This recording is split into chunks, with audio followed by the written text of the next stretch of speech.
Hello बच्चों, तो आज हम आए हैं पेपर के सॉल्यूशन में और हमारा जो शिफ्ट था वो 2 अप्रैल का शिफ्ट 2 का पेपर था। ठीक है, जनरली पेपर कैलकुलेटिव था, बहुत ज़्यादा डिफिकल्ट नहीं था और डूएबल क्वेश्चन बहुत ज़्यादा थे।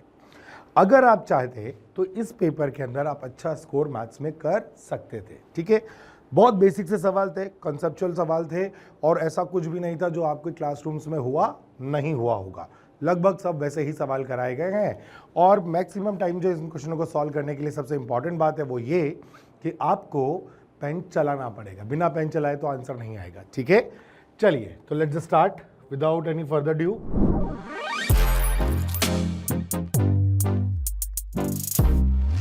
हमारा पहला सवाल है कि लेट f 1 से इंफिनिटी से लेकर 2 से इंफिनिटी भी है डिफरेंशिएबल फंक्शन और इन्होंने दे दिया है सवाल कि इंटीग्रेशन में है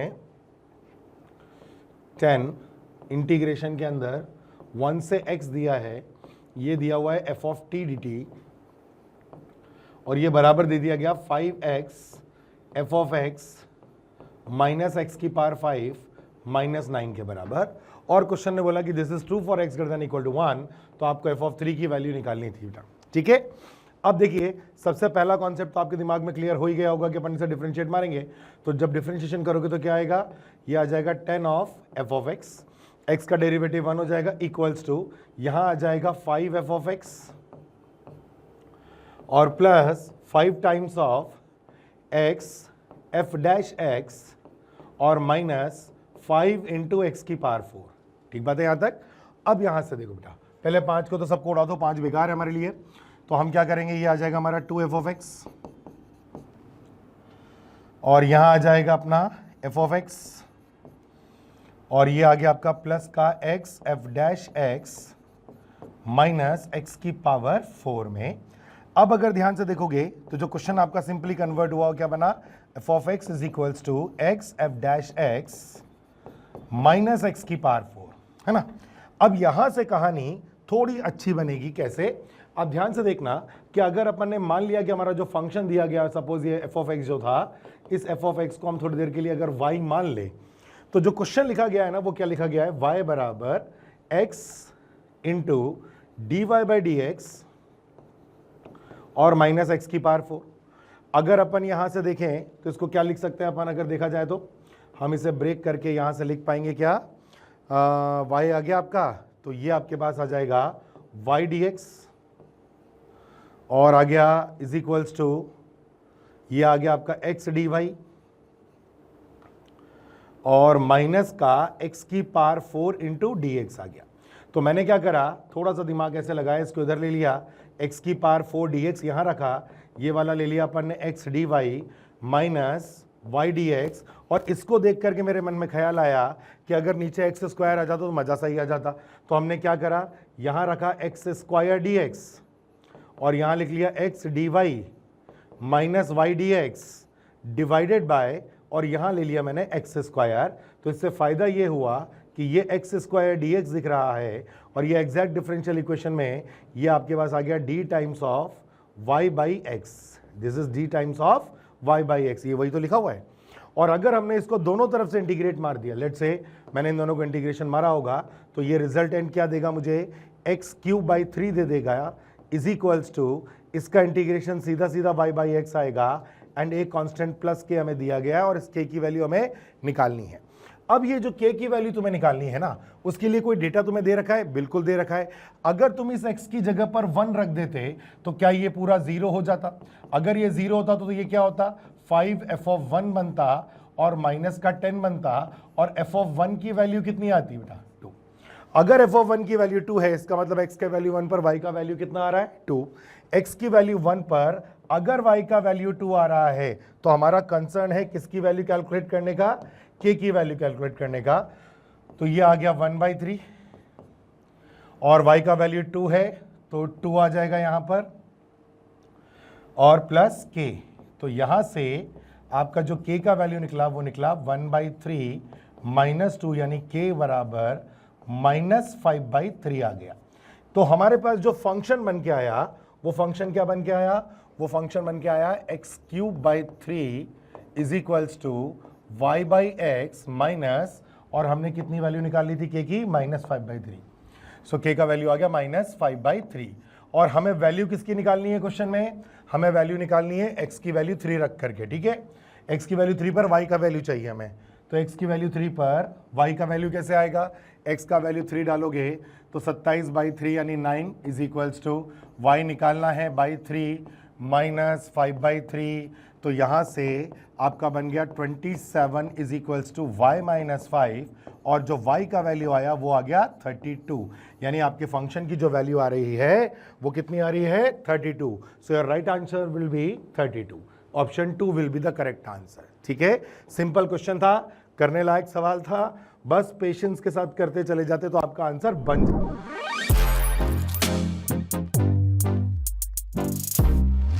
नाउ द सेकेंड क्वेश्चन कह रहा है let the point P on the focal chord of let the point P of the focal chord PQ of the parabola y square equal to 16x। ठीक है, तो ये कहानी कह रहा है कि आपका एक पैराबोला है जो कि स्टैंडर्ड पैराबोला हो गया y square equal to 16x का, इसका कोई पॉइंट है 1,-4, यहाँ ले लेते हैं 1,-4, इसकी जो फोकल कॉर्ड है यानी ये फोकल कॉर्ड है, तो ये वाले पॉइंट का कोऑर्डिनेट तुम्हारा 4,0 रहा होगा, और इस वाले का कोऑर्डिनेट अपन को निकालने का है। ठीक है, और वो कह रहा है कि if the focus of this parabola divides the chord in the, तो let's say this point is P, this point is Q, और फोकस को अपन F मान लें, और वो कह रहा है कि जो फोकस है वो PQ कॉर्ड को m:n के रेशो में, तो m:n का रेशो का मतलब अगर अपन मान लें तो ये अपने पास कितना आ जाएगा, और हमें निकालना क्या है m² + n²। ठीक है, और ऐसा कुछ रखना है। ठीक है, तो इसको 1 मान लेते हैं, या इसको अपन λ:1 का रेशो मान लेते हैं। अब अगर मेरे को Q का कोऑर्डिनेट मिल जाए तो मेरा काम खत्म। ठीक है, मैंने कहा पैराबोला का अगर एक कोऑर्डिनेट मान लो 80² 280 होता है, फोकल कॉर्ड का अगर एक पॉइंट 80² 280 होता है, तो दूसरा पॉइंट डेफिनेटली उसका आता है बेटा a/t² और कॉमा माइनस का 2a/t, ये हमें याद है। अब a यहां से देखोगे तो a तो 4 है, तो आपके पास ये कोऑर्डिनेट आ गया 40², और ये वाला जो कोऑर्डिनेट आ गया a क्योंकि 4 है तो ये 80 आ रहा है ना।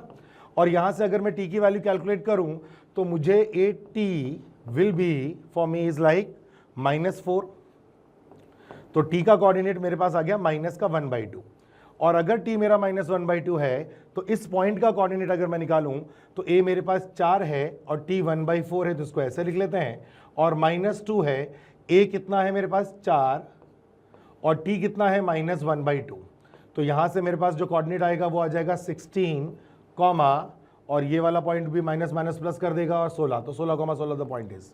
सो इस पॉइंट Q के कोऑर्डिनेट हो गए कितने 16,16। अब द पॉइंट इज कि 1,-4 और 16,16 को 4,0 λ:1 के रेशियो में डिवाइड कर रहा है मान लो, तो अपने पास क्या आ जाएगा, अपने पास जो कोऑर्डिनेट आ जाएगा वो आ जाएगा 16 λ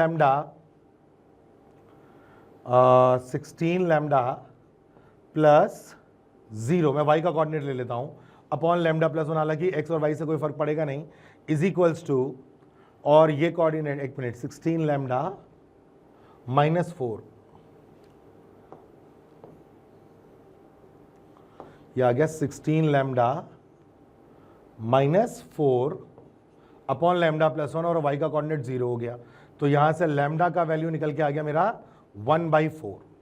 अब अगर लैम्डा का वैल्यू 1/4 है तो वो कह रहा है कि m और n के रेशियो में होना चाहिए, तो लैम्डा अगर 1/4 आ रहा है तो ये मतलब रेशियो हो गया m:n का, तो m और n की वैल्यू आ गई 1 और 4, तो m² प्लस n² अगर अपन निकालें तो 1² प्लस 16 यानी कि 17, तो राइट आंसर वुड बी 17, यानी क्वेश्चन नंबर 2 जो ये है इसका राइट आंसर कितना गया होगा, 17 गया होगा।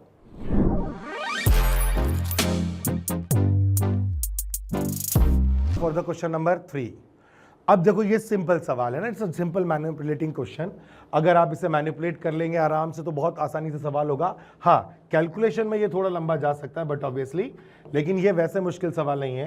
क्वेश्चन क्या कह रहा है कि सिग्मा जो है वो r = 0 से लेके 10 है, ये लिखा हुआ है 10 की पावर r + 1 -1 अपॉन 10 की पावर r, ये पूरा ब्रैकेट में, और इसके साथ जो दे रखा है वो है 11c r + 1। इसका आंसर हमें इस फॉर्म में लेके आना है, और जैसे ही आएगा तो अल्फा कंपेयर करके हमें अल्फा की ही वैल्यू बतानी है, अल्फा इक्वल्स टू पूछ रहा है वो, ठीक है ना। अब देखो यहां पर मैं क्या कर सकता हूं 10 से मल्टीप्लाई और 10 से डिवाइड कर सकता हूं। तो sigma r is equal to 0 से लेकर 10 तक जाऊंगा। ऊपर वाला तो 10 की पावर आर प्लस 1 माइनस 1 रहेगा और नीचे वाला 10 की पावर आर प्लस 1 हो जाएगा और ये ब्रैकेट के अंदर बन जाएगा 11c आर प्लस 1। यहां तक में कोई दिक्कत है नहीं। आगे देखते हैं, क्या ये 10 लिखा हुआ है? Sigma r is equal to 0 से लेकर के 10 है। एक बड़ा ब्रैकेट दे देता हूं मैं इसको स्टार्ट में, क्योंकि पूरा मल्टीप्लाई है। जब इसे अपन डिवाइड करेंगे ना, तो यहां पर बचेगा 11c आर प्लस 1, ठीक है ना, क्योंकि ये वाला मल्टीप्लाई करेगा, इसको डिवाइड करेगा, तो ये क्या बना लेगा आपका 11c आर प्लस 1, ठीक है ना। और ये वाला जब मल्टीप्लाई होगा तो माइनस हो जाएगा, सिग्मा आ जाएगा, आर की वैल्यू 0 से लेकर के ये कहां तक जाएगा? 10 तक जाएगा। ये हो जाएगा 11c आर प्लस 1 और इंटू 1/10 की पावर में आर प्लस 1। ठीक बात है क्या? अब इसको जरा ध्यान से देखो। आर की वैल्यू अगर 0 डालोगे तो 11c1 आएगा, आर की वैल्यू 1 डालोगे तो 11c2 आएगा, और जब आप आर का वैल्यू 10 डालोगे ना, तो ये 11c11 आएगा। तो यानी 11c1 plus 11c2 plus 11c3 से करते हुए 11c11 तक का सम अगर अपन देख रहे हैं, तो क्या ये वाला पार्ट 10 ब्रेक हो जाएगा? इस सिग्मा को अपन रिजॉल्व कर सकते हैं, और ये जो एक्सपेंशन रहा होगा वो 1 प्लस एक्स की पावर 11 का रहा होगा। लेकिन 1 प्लस एक्स की पावर 11 में याद रखो कि पहला टर्म 11c0 आता है, जो कि इसके पास नहीं है, लेकिन 11c0 का वैल्यू 1 ही होता है ना। तो अपना ये जो आंसर देगा वो x के मतलब अगर अपन ने क्या डाल दिया 2 की पावर 11 और उसमें -1 कर लो, यानी इसका तो रिजॉल्वेशन हो गया बेटा। माइनस ये जो लिखा गया है, अगर तुम इसको ध्यान से देखोगे तो ये 11c1 से स्टार्ट कर रहा है ना। ये कहां से स्टार्ट कर रहा है? 11c1 से स्टार्ट कर रहा है, और ये 1/10 की पावर है। तो अपन इसे लिख सकते हैं 1 plus 1/10 to the power r plus 1। ठीक है, यहां तक की कहानी में कोई दिक्कत मेरे ख्याल से आई नहीं होगी। मैं इसको एक बार फिर से लिख देता हूं, है ना। तो ये वाला जो पार्ट आपका आएगा वो आएगा माइनस सिग्मा में। पहले एक बार इसको समझा देता हूं कि ये मैं कैसे लिखना चाह रहा हूं। r इज इक्वल टू 0 से 10, ये लिखा हुआ है बेटा आपका 11c r प्लस 1, और ये लिखा हुआ है 1/10 की पावर में r प्लस 1, है ना। ये वाला तो आपने एक्सपेंशन बहुत आसानी से समझ ही लिया था, ठीक है ना। ये वाले को अगर आप ध्यान से देखोगे ना, तो ये वाला जो एक्सप्रेशन है, अगर मैं बोलता 1 प्लस एक्स बाई 10 की पावर में 11, अगर ये 1 प्लस एक्स बाई 10 की पावर 11 लिखा हुआ है, तो इसका एक्सपेंशन खुलता तो पहला आता है 11c0, फिर से आता 11c1, और ये 1 पे तो कुछ फर्क पड़ ही नहीं रहा था, ये बनता तुम्हारा x की पावर 10 प्लस 11c2 x की power 10 square and so on 11c, और जो r का अपन जब 10 डालेंगे तो यहाँ 11 आएगा, और ये 1/10 की पावर r प्लस 1 आ जाएगा बेटा। ठीक बात है ना। तो ये वाला टर्म आपको दे रखा है यहां पर इसने। अगर ये दे रखा है तो x की जगह 1 रखेंगे अपन, और अगर जब x की जगह 1 रख ही देंगे तो ये वाला जो टर्म आपका बनेगा वो बनेगा 10 बाहर, 2 की power 11 minus 1, minus bracket start, यहां लिखा हुआ होगा 1 प्लस 1/10 की पावर में 11। ठीक बात है क्या? ये ब्रैकेट लगा दिया मैंने, और यहां इसका -1 बाकी है, ये भी अपन को समझ में आ गया। तो ये 1 और ये 1 तो कैंसिल हो गया आपका। तो आपका जो रिजल्टेंट बना, ठीक है ना, वो रिजल्टेंट आप कुछ क्या बना, 10 यहां लिखा हुआ है, ये 10 वैसे का वैसा है, ब्रैकेट के अंदर 2 की पावर 11 लिखा हुआ है, और यहां लिखा हुआ है माइनस, अगर मैं इसे एलसीएम ले लूंगा ना, तो ये वाला एलसीएम लेकर के क्या बनेगा 11/10 की होल पावर में 11। बोलो ठीक बात है। अच्छा, अब अगर मैं यहां से एलसीएम ले लूंगा तो ये वाला पार्ट क्या बन जाएगा, 10 तो यहीं रहने दो, यहां आ जाएगा 20 की पावर 11। क्यों? क्योंकि 10 की पावर 11 इंटू 2 की पावर 11 तो 20 की पावर 11 आ जाएगा, माइनस 11 की पावर 11 आ जाएगा, और नीचे बैठेगा आपका 10 की पावर 11, और जिसको ये 10 कैंसिल करके क्या बनाएगा 20 की पावर में 11 माइनस 11 की पावर में 11 डिवाइडेड बाय 10 की पावर में 10। अब देखो जरा क्या सिंटेक्स मेरा अल्फा की पावर 11 के हिसाब से 20 आ गया, और 11 की पावर 11 आ गया, और 10 की पावर 10 आ गया। तो for me the alpha is nothing but 20। तो the right answer of this question will be 4-1, है ना। तो ये सवाल भी बहुत सिंपल था, बस कैलकुलेशन आराम से करते जाओ तो आंसर आएगा ही आएगा।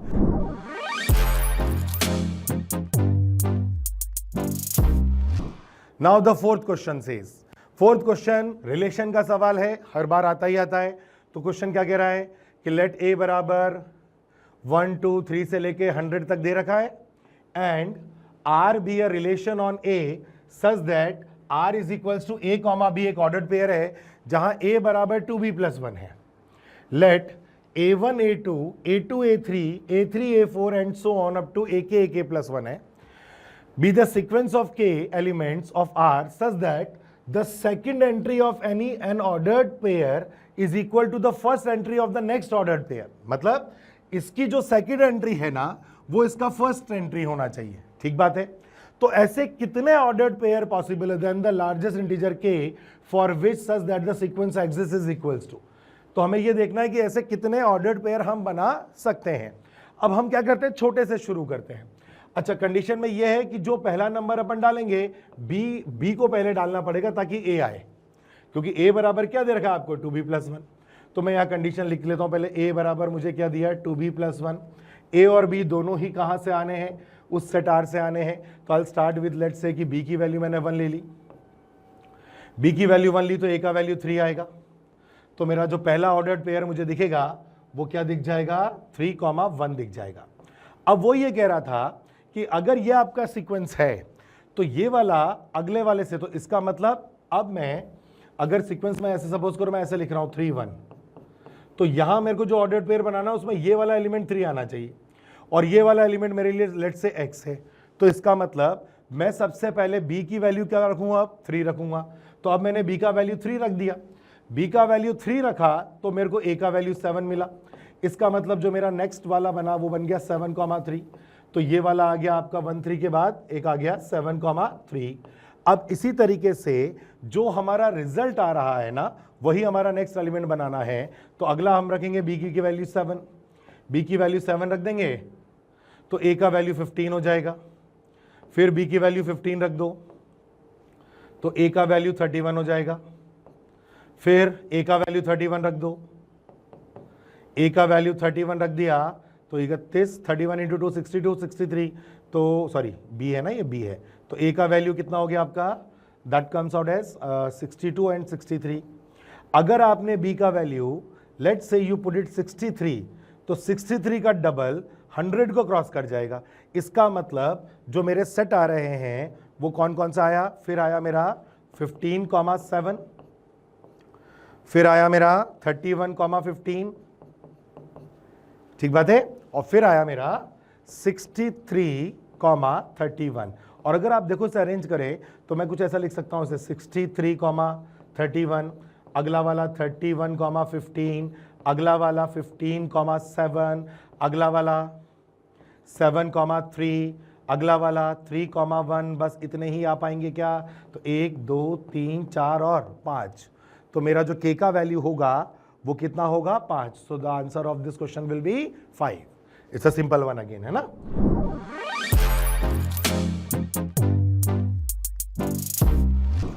अब देखो पांचवा सवाल। अच्छा, ये तो स्टेटिस्टिक्स का सवाल है।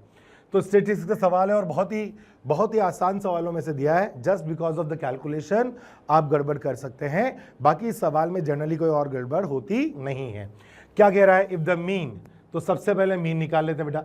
सो मीन निकालने के लिए मान लो जैसे मैंने मीन बोल दिया x बार है, तो x बार का वैल्यू आ गया 6 + 4 + a + 8 + b + 12 + 10 + 13, है ना, होल डिवाइडेड बाय टोटल 1 2 3 4 5 6 7 और 8 हैं। इससे 8 डिवाइड करते हैं and that is given to you is 9। तो यहां से मेरे को रिलेशन क्या मिलेगा कि a + b, तो ये आ गया प्लस 6 और 4 10, 10 और 10 20, 20 और 12, रुक जाओ गड़बड़ करना, 6 4 10, 10 और 8 18, 18 और 12 30, 30 और 10 40, 40 और 10 50, 53 and that is equal to 72। तो a + b कितना आ गया, a + b आ गया 72 - 53। आई होप दिस इज 9 3 12 59, यानी a + b की वैल्यू आपके पास 19 आ चुकी है। ये a + b अपन निकाल चुके हैं। अब मुद्दा है ए बी निकालने का। ए बी निकालने के लिए भी उसने हमें डेटा दिया है। तो उसने हमें बोला है कि वेरिएंस दे रखा है। सो वेरिएंस आपको पता होगा सिग्मा xi का स्क्वायर, मतलब अपन जो अपन बोलते हैं उसका square, divided by n minus X bar का जो मीन दे रखा है, and that is given to you as what 9.25 दे रखा है बेटा। ठीक है, तो यहां से अगर मैं चालू करूं, एक्स आई का स्क्वायर होता है ना, तो ये स्क्वायर करने का मतलब क्या हो गया, 36 plus 16 A square plus 64 plus B square plus 144 plus 100 plus 169 divided by 8 minus X bar का आपको स्क्वायर करना था, तो एक्स बार का स्क्वायर कितना हो गया आपका 81, and that is equals to given to you is what बेटा 9.25। अब यहां से जब तुम सॉल्व करोगे ना, तो what you are getting over here, तुमको जो मिलेगा वो क्या मिलेगा, a square plus B square का वैल्यू मिलेगा। ठीक है, तो अगर अपन a square plus B square की वैल्यू के बारे में बात करें, तो यहां से जो a square plus B square की वैल्यू इवैल्यूएट होके आएगी फॉर द सेफ्टी, मतलब sake of time, a square plus B square का जो वैल्यू अपना इसमें कैलकुलेट होके आएगा वो आएगा 193, आई होप 193 के करीब निकल के आएगा। इसको रिजॉल्व कर लेंगे तो, है ना। अब आपको ये दे रखा था कि a प्लस बी 19 आया, तो A square plus B square plus 2ab है ना, ये 19 का स्क्वायर होगा, तो 19 का स्क्वायर अगर अपन कर लें तो 171 और 19, सो दैट वुड बी 361, ये आ गया 361, so 2ab is equal to 361 minus 193 के करीब आ जाएगा। तो आप जब 2ab सॉल्व करेंगे ना, तो ये आ जाएगा 8, 9 और 6, 168 के करीब आ जाएगा ना। तो ab आपके पास कुछ निकल के आ जाएगा 84, ab आपके पास 84 आ गया, और a प्लस बी आपके पास ऑलरेडी निकला हुआ था, वो 19 था। तो अपन को जो वैल्यू निकालनी है बेटा वो क्या निकालनी है, a plus b plus a b की वैल्यू निकालनी है। a प्लस बी 19 है, ए बी आपका 84 आया, तो इसको सॉल्व करेंगे तो ये आपका 103 आएगा। So your right answer would be 103। So this is your fifth question.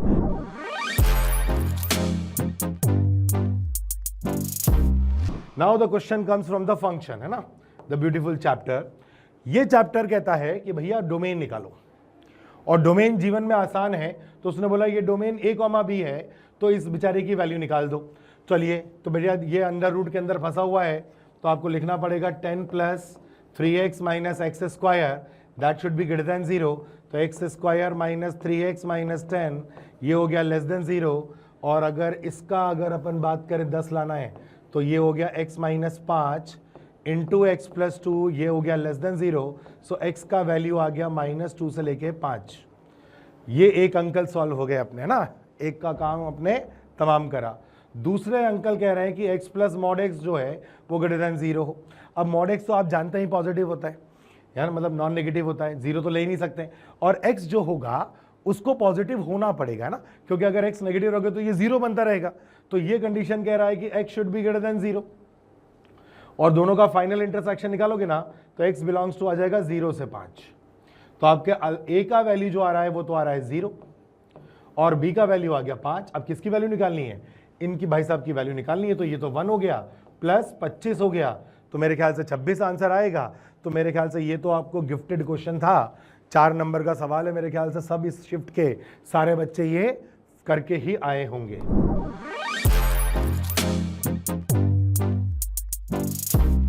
Next question, vector का हर बार सवाल, चाहे कोई सा भी पेपर ले लो, मेंस ले लो, एडवांस ले लो, कुछ भी ले लो, हर बार होगा क्या, इन भाई साहब का सवाल तो आएगा ही आएगा। और ऐसा नहीं कि बहुत मुश्किल सवाल आता है, बड़ा आसान सवाल है। क्वेश्चन कह रहा है ए वेक्टर ये दे रखा है, बी वेक्टर ये दे रखा है, and a vector c b such that a minus c cross b is equal to this one. तो मैं पहले चीजें लिख लेता हूं ताकि याद रहे मुझे। ए vector minus C vector cross B vector जो है वो मुझे -18, ठीक है, मैं इसको कुछ इस तरीके से लिख लेता हूं ताकि आपको अच्छे से लग जाए। -3 और 12 है ना, -18 आई, -3j और 12 k क्या, ठीक है।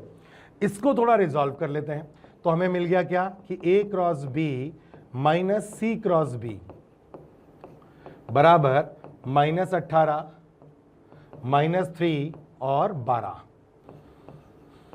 यहां तक में मुझे लगता है कोई दिक्कत नहीं हुई होगी, है ना।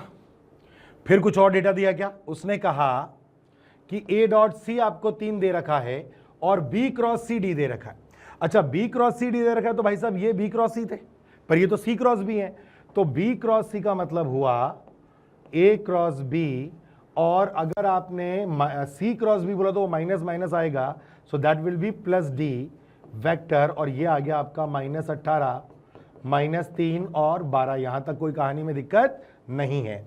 अच्छा, फिर उसने क्या बोला है, C vector B such that this one, और सी वेक्टर की कहानी अपन को भी सेट करनी थी, ए क्रॉस बी हमें चाहिए, तो उसके लिए अपन कहानी लिख लेते हैं आई जे के, इसमें आ जाएगा 2 -3 1 3 to 5, तो ये आ जाएगा आपका that is equal to i cap, तो ये आई कैप में आ जाएगा -15 -2, माइनस का जे कैप आएगा, इसमें आ जाएगा 10 -3, फिर आ जाएगा प्लस का के कैप, इसमें आ जाएगा 4 + 9, तो तुम्हारा जो ए क्रॉस बी आ रहा है वो आ गया माइनस का 17 आई कैप, माइनस का 7 जे कैप और प्लस का 13 के कैप। ठीक बात है क्या। तो मुझे लगता है कि आप डी वेक्टर निकाल चुके हैं। आप ए क्रॉस बी आपने निकाला, इसको अपन क्या बोलेंगे, ये हमारे पास क्या आया, ए क्रॉस बी आ गया। तो ए क्रॉस बी अगर ये आया है तो यहां लिखा गया -17 -7 13 प्लस डी वेक्टर बराबर -18 -3 और 12। इसको अगर अपन उधर भेजेंगे तो डी वेक्टर कितना आ जाएगा, डी वेक्टर उधर जाकर के बनाएगा -18 प्लस -1 रह जाएगा, -7 प्लस 7 और -3 4 रह जाएगा, और -1 आ जाएगा। ये आपका डी वेक्टर आ गया। और अंकल ने पूछा है हमसे क्या कि भैया ए डॉट डी बता दो। ए तुम्हें पता ही है, तो ए वेक्टर कहाँ बैठा हुआ है, ए वेक्टर बैठा हुआ है 2 -3 और 1 पे। इसका डॉट प्रोडक्ट बोलोगे तो -2 -12 -1, तो मेरे ख्याल से -15 का मॉड, तो ये पूछ रहा है 15, तो कोई आंसर हमें 15 दे रखा है क्या ए डॉट डी में, तो इसका भी ऑप्शन क्या हो गया, 4th ऑप्शन राइट हो गया। और ये 7वां सवाल भी लल्लू सवाल था, बिल्कुल हलवा।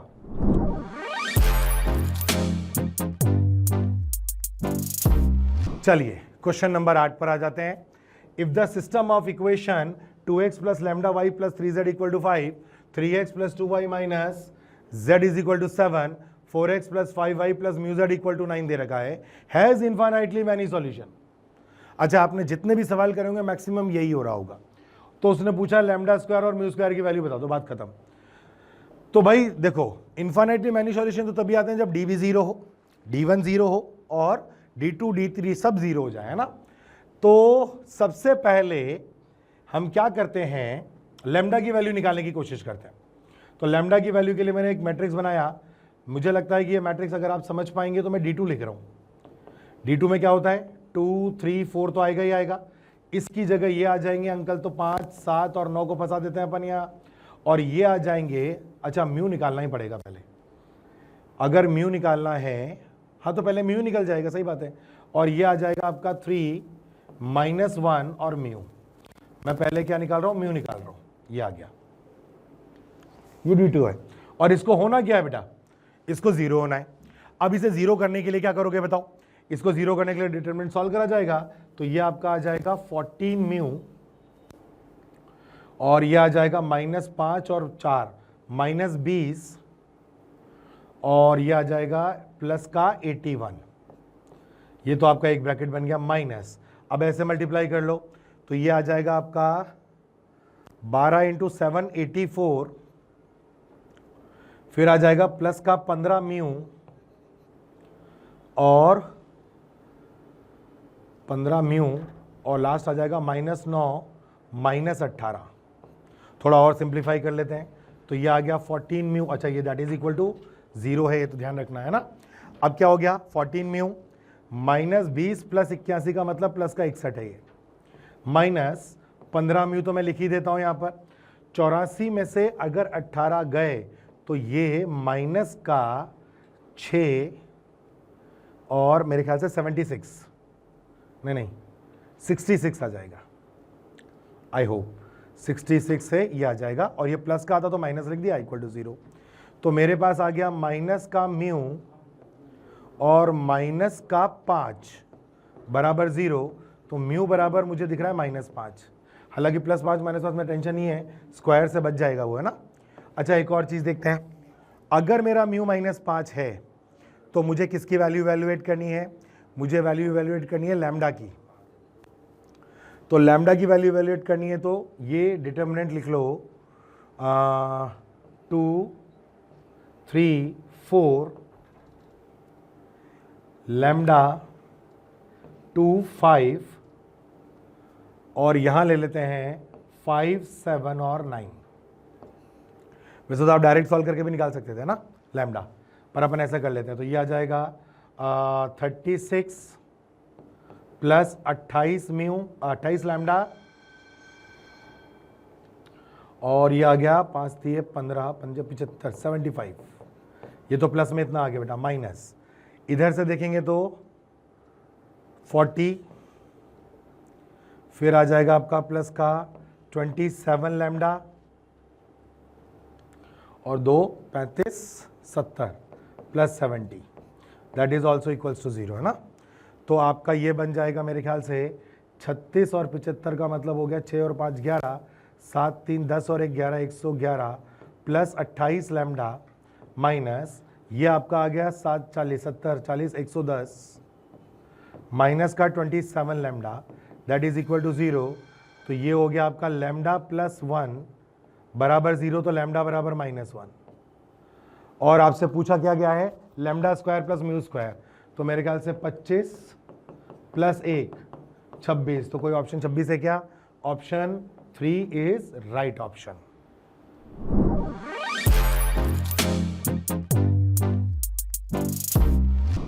ये क्वेश्चन है इलिप्स का। If the length of the minor axis of an ellipse is equal to 1/4 of the distance between foci. ठीक है, तो हम ये जानते हैं कि माइनर एक्सिस की जो इलिप्स की लंबाई होती है बेटा वो 2b होती है, वो है 1/4। 1/4 ऑफ क्या? डिस्टेंस बिटवीन द फोकाई यानी 2ae की। फोकाई की डिस्टेंस कितनी है? 2ae। तो कुछ कुछ तो अपन काट पीट लेंगे बेटा, 2 से 2 कैंसिल हो गया, और आपके पास जो रिलेशन आया उसमें e कितना आ गया? e आ गया 4b/a। इस रिलेशन को थोड़ी देर ध्यान रखते हैं। और उसने इसेंट्रिसिटी की वैल्यू पूछी। अच्छा, इसके अलावा उसने और क्या दिया है? हम जानते हैं ई स्क्वायर बराबर 1 - b स्क्वायर होता है बेटा, 1 - b square by a square होता है। और हमको वैल्यू निकालनी है इसकी। तो यहां से देख के बताओ कि b/a की वैल्यू कितनी आई? क्या b/a की वैल्यू e/4 आ गई बेटा? तो यहां से अपने पास आ गया ई स्क्वायर बराबर 1 - e स्क्वायर बाई 16। इनको इधर लेके चलते हैं। तो ई स्क्वायर कॉमन लिया, 1 + 1/16 बराबर 1। तो ये ई स्क्वायर आपके पास आ गया है, दैट इज इक्वल टू 16/17। और हमें क्योंकि इसेंट्रिसिटी निकालनी है तो 4/√17। मेरे ख्याल से 4/√17 आपका आंसर ही आ गया। This is the easiest question you have. मतलब बहुत आसान सवाल था।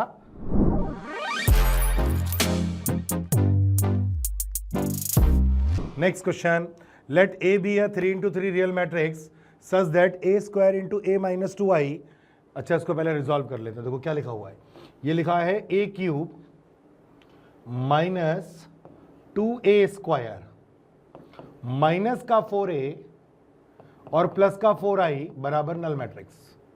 बोलो ये ठीक है? ये दे रखा है। तो यहां से एक चीज तो पकड़ के देखो बेटा, क्या a³ जो तुम्हारे पास आ रहा है ना, वो आ रहा है 2a square plus 4a minus 4i। ये अपने पास एक रिलेशन है जो अपन को ध्यान रखना है ना। अब देखो इसमें करना क्या है सवाल में।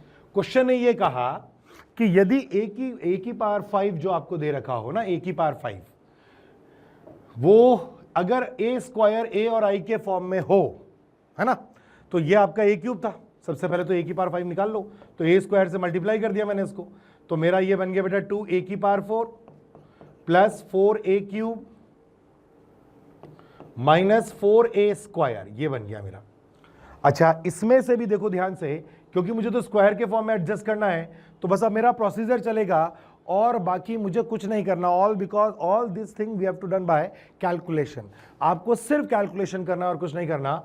जैसे मैंने क्या करा, यहां से 2a³ कॉमन ले लिया, 2a³ कॉमन लिया ना, तो यहां क्या बचेगा, a बचेगा प्लस 2i बचेगा, और ये माइनस का 4a² लिखा हुआ है। मैं इसे छेड़ूंगा नहीं क्योंकि मुझे स्क्वायर के टर्म में चाहिए। अब देखो a³ क्या है ना, तो a5 बराबर, क्या मैं इसे 2 से मल्टीप्लाई कर लूं तो डायरेक्टली यहां मैं 4a² plus 8a minus 8i लिख सकता हूं। ये मैंने 2a³ की जगह रख दिया। ब्रैकेट में यहां चल रहा है a प्लस 2i और माइनस का 4a²। अब इसे फिर मल्टीप्लाई करते हैं, तो ये वाला पार्ट जो आपका आएगा वो कितना आ जाएगा, 4a³ आ जाएगा, फिर आ जाएगा आपका प्लस 8a² आ जाएगा, बिल्कुल ठीक बात है।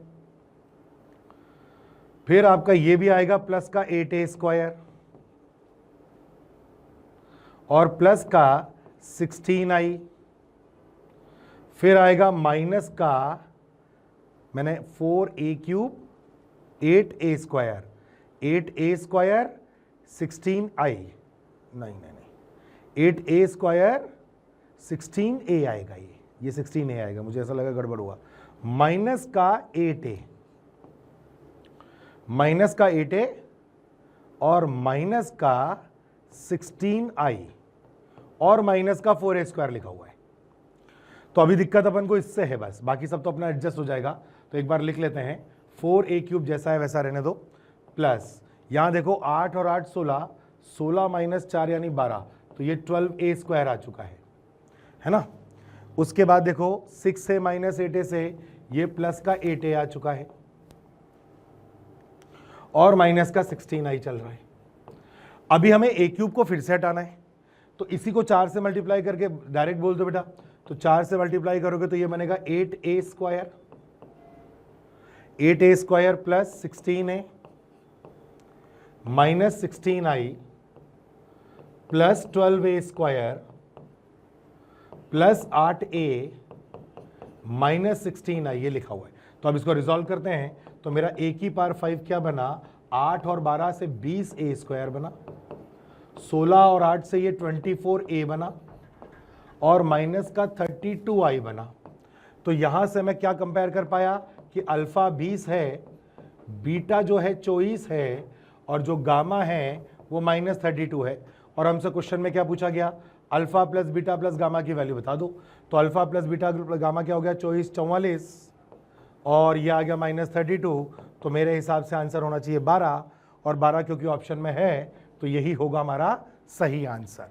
अभी तक देखो 10 सवाल करें अपन ने, मैं इतना कैलकुलेशन बोल रहा हूं, बता रहा हूं, बीच बीच में बात करने के बाद भी इतना ही टाइम लग रहा है, ठीक है।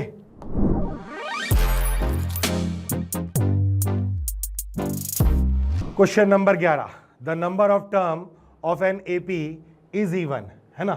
तो अगर इवन है AP तो बेटा A1 A2 से लेकर के ये A2n तक जा रहा होगा, इसको अपन AP मान लेते हैं। The sum of all the odd terms is 24, यानी A1 plus A3 and so on up to A2n-1 तक, है ना।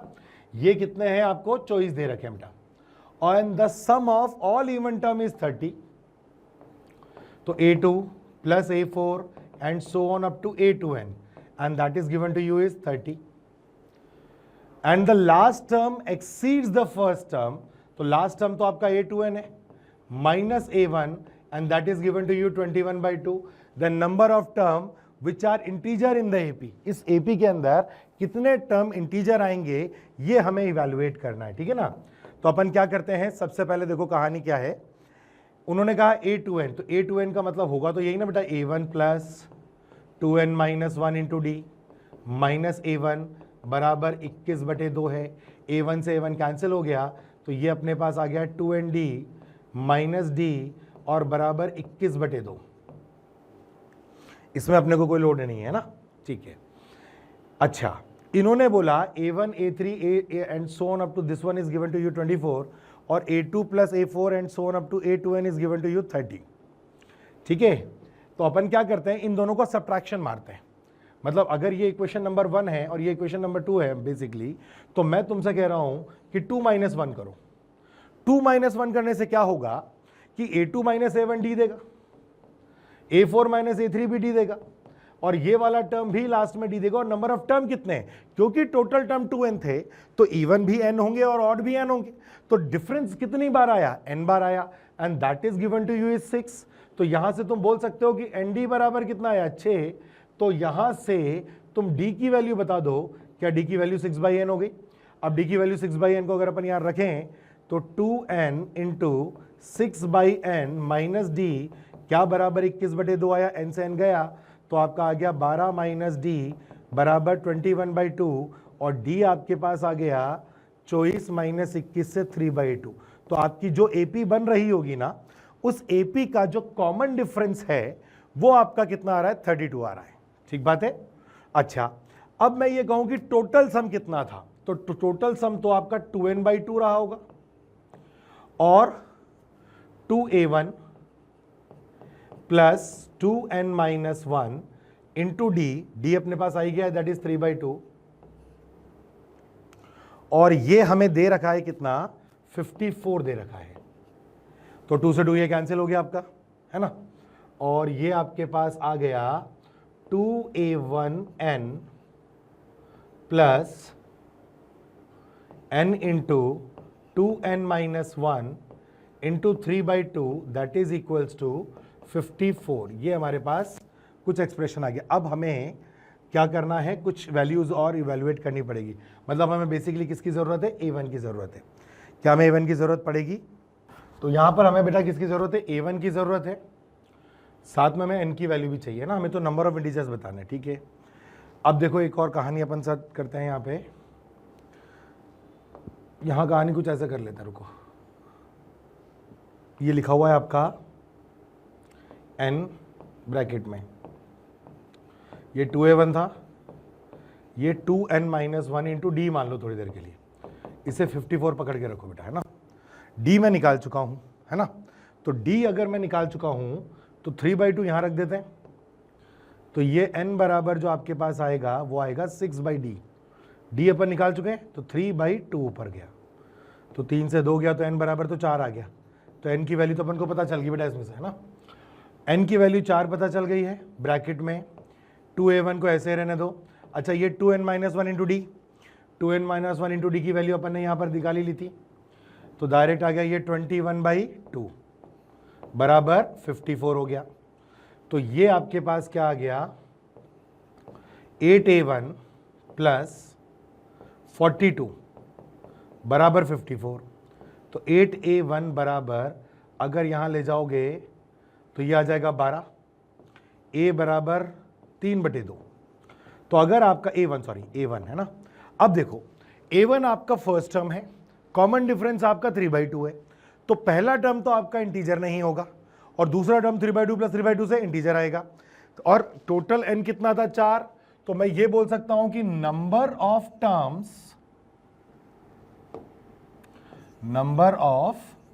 टर्म्स टोटल कितने होंगे, 8, जिसमें से 4 ऑड होंगे और 4 इवन, और ये जो ऑड वाले हैं ये सारे इंटीजर नहीं हो सकते, तो इंटीजर कितने रहेंगे बस, अब इवन वाले। तो मेरा आंसर कितना गया, 4। तो उसने क्या पूछा था, the number of terms which are integer, तो total number of terms which are integer is 4। ठीक है,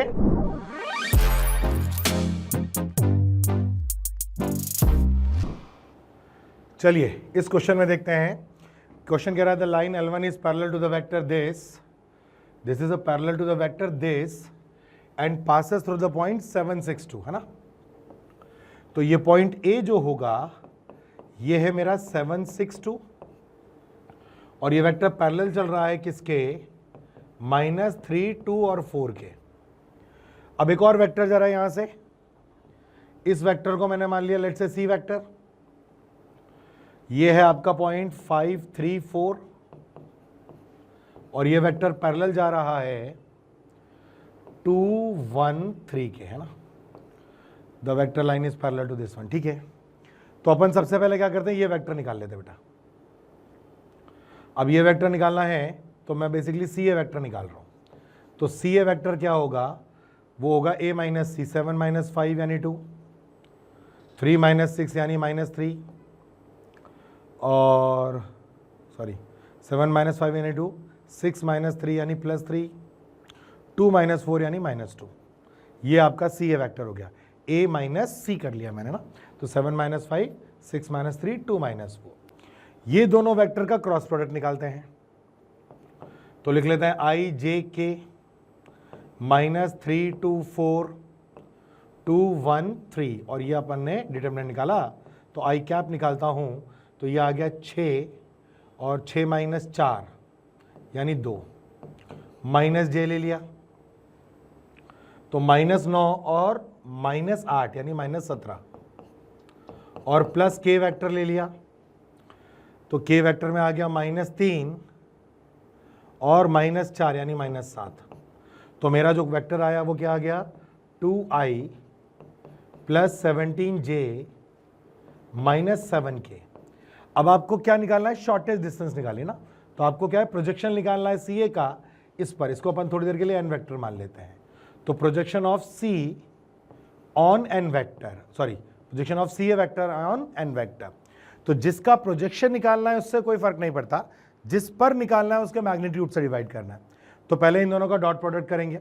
तो मैं यहां लिख लेता हूं 2 3 -2, ये आ गया आपका 4 + 51 + 14, तो ये आपका हो गया 18, और डिवाइडेड बाय इसका मैग्नीट्यूड यानी कि √4 + 17 का स्क्वायर + 7 का स्क्वायर, तो ये आ गया 51 और 4 55 65 69। तो this comes out as 69 divided by, और ये आ जाएगा आपका √17 का स्क्वायर हो जाएगा 17 × 17 9, 19179 यानी 189। तो 189 + 49, 9 और 9 18, 8 4 12 और 1 13, 238, और 238 + 4 यानी 242। तो ये आपका आ जाएगा बेटा 242। अब ये 242 है तो इसको अपन 4, ठीक है, तो यहाँ कहीं पर, अच्छा ये आया 289 और 8 4 12, तो ये आ गया 338, दिस इज 342, तो ये आएगा बेटा 342। तो ये आ गया 69 बाय √ में है, तो ये 9 से बाहर निकालोगे तो 3 √ बाहर आ जाएगा, और 9 से ये गया 9 से 38 बार जाएगा आई थिंक। तो ये आ जाएगा तुम्हारा 23 बाई √38। तो तुम्हारा राइट आंसर कौन सा गया, ऑप्शन ए, ऑप्शन राइट गया, ठीक है।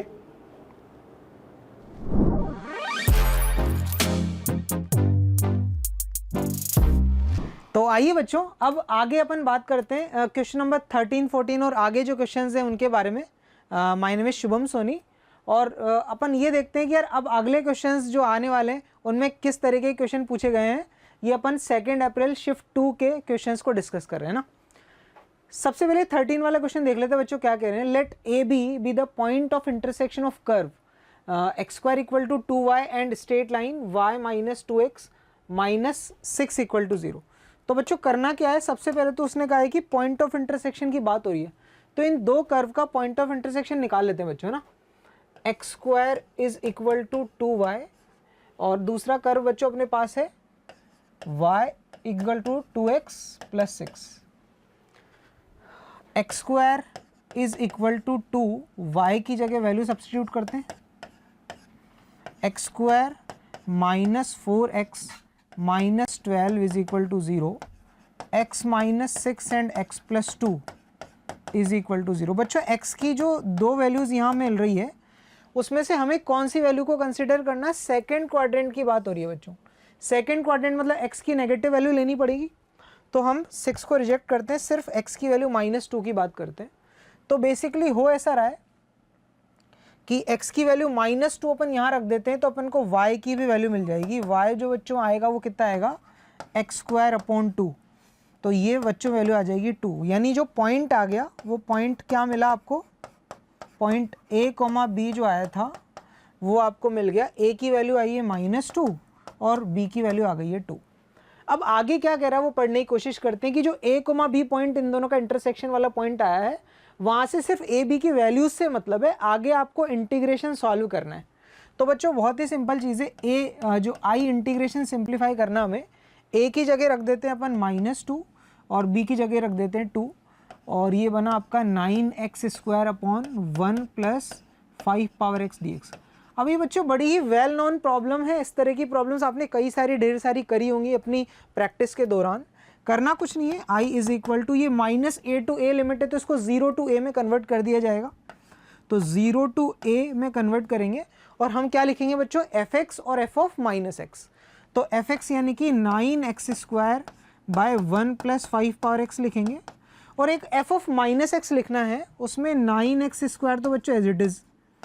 अब आप f of -x लिखोगे तो क्या 1 + 5 डिवाइड में आएगा, जिसको कि अपन एलसीएम लेके सिंप्लीफाई करेंगे तो ध्यान देकर सोचेंगे तो हमें ऐसा कुछ नज़र आने वाला है ना।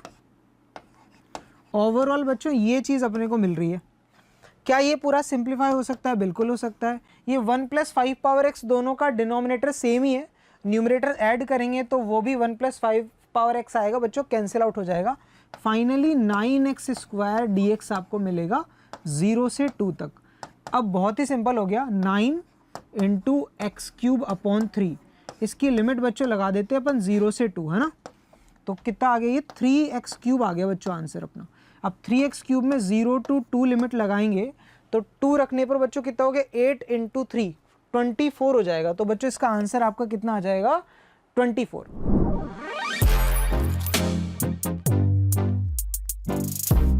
नेक्स्ट क्वेश्चन बहुत ही सिंपल सा दिख रहा है बच्चों, लिमिट का क्वेश्चन पूछा गया है। Limit x tending to 0 cos of 2x + a cos of 4x - b divided by x⁴। और बोला गया है कि ये जो लिमिट है वो कोई फाइनाइट वैल्यू आ रही है और यहाँ से आप बताओ कि a + b की क्या वैल्यू आएगी। तो बच्चों इस तरीके की आपने प्रॉब्लम्स करी होंगी लिमिट्स में, जिसमें आर्बिट्री जो कॉन्स्टेंट्स गिवन होते हैं और उनकी वैल्यूज़ पूछी जाती हैं। तो जनरली इस तरीके की प्रॉब्लम्स जो है अपन एक्सपेंशन को यूज़ करके करते हैं, एक्सपेंशन लगाते हैं बच्चों इसमें अपन ना। तो लिमिट x टेंडिंग टू 0, ये cos 2x का एक्सपेंशन लगा रहा हूँ बच्चों में, 1 - 2x² divide by 2 factorial plus 2x⁴ divided by 4 factorial minus and something. साथ ही साथ में बच्चों a, अब cos 4x का भी एक्सपेंशन यूज कर लेते हैं, वो भी बड़ा ही सिंपल है, 1 - 4x² divide by 2 factorial plus 4x⁴ divide by 4 factorial and so on. Minus of b है और डिवाइड में बच्चों क्या दिया हुआ है, x⁴ दिया हुआ है। अब बच्चों सिंपल सी प्रॉब्लम है, इस तरीके की बहुत सारी क्वेश्चंस आप करके गए होंगे एग्जाम से पहले। अगर x 0 को अप्रोच कर रहा है तो हम चाहेंगे कि जो x⁴ होगी वो हमारी डोमिनेटिंग टर्म होगी, उसी से अपने को रिजल्ट मिलने वाला है। तो न्यूमरेटर में जो x⁴ वाली टर्म है ना, उससे पहले वाली सारी टर्म्स यानी उससे कम x⁴ वाली टर्म्स को हमको 0 करना है। अच्छा, न्यूमरेटर में x⁴ से छोटी छोटी x की पावर्स कौन कौन सी मिलेंगी, एक तो यहाँ पे देखो 1 है, तो कांस्टेंट टर्म की बात करते हैं बच्चों को। न्यूमरेटर में जो कांस्टेंट टर्म है उसको 0 कर देंगे। न्यूमरेटर में कांस्टेंट टर्म कैसे मिलेगी, 1। अच्छा, ये a 1 से मल्टीप्लाई होगा तो प्लस a भी आएगा और माइनस b, तो कांस्टेंट टर्म जो है बच्चों वो क्या हो जाएगी, 0 हो जाएगी। अब और क्या उससे पहले मिलने वाला है मुझे, कोफिशिएंट ऑफ x² भी दिखेगा, उसको भी अपन को 0 करना पड़ेगा, क्योंकि जो डोमिनेटिंग टर्म है वो x⁴ है ना, x⁴ से आपको लिमिट की वैल्यू मिलेगी। तो x⁴ का कोफिशिएंट क्या मिलेगा, देखो -4 डिवाइडेड बाई 2, 2 फैक्टोरियल 2 होता है, तो -4/2 -2 तो ये हो गया। आगे कहाँ मिलेगा, देखो ये 4 का स्क्वायर 16/2, 8 यहाँ पर है, वो भी माइनस का, आगे a मल्टीप्लाई हो रहा है, -8a आ रहा है, और कहीं x² अवेलेबल नहीं है, तो बच्चों ये वैल्यू भी क्या करनी पड़ेगी, मुझे 0 करनी पड़ेगी। तो यहाँ से 8a की वैल्यू -2 या a की वैल्यू बच्चों कितनी आ गई, -1/4 आ गया। अच्छा a -1/4 आ गया तो b भी पता कर लेंगे। b की वैल्यू क्या होती है, b is nothing but 1 + a, और a -1/4 है तो ये वैल्यू आ गई 3/4। तो बच्चों a और b दोनों वैल्यूज आ गई हैं। पूछा गया है आपको a + b, तो बहुत ही सिंपल है, 3/4 -1/4 को ऐड कर देंगे, 1/2 आ जाएगा बच्चों, है ना। तो इसका आंसर आ जाएगा 1/2। तो बहुत ही आसान प्रॉब्लम थी। इस तरीके की प्रॉब्लम्स हम जनरली क्लासेस में बहुत सारी करते हैं।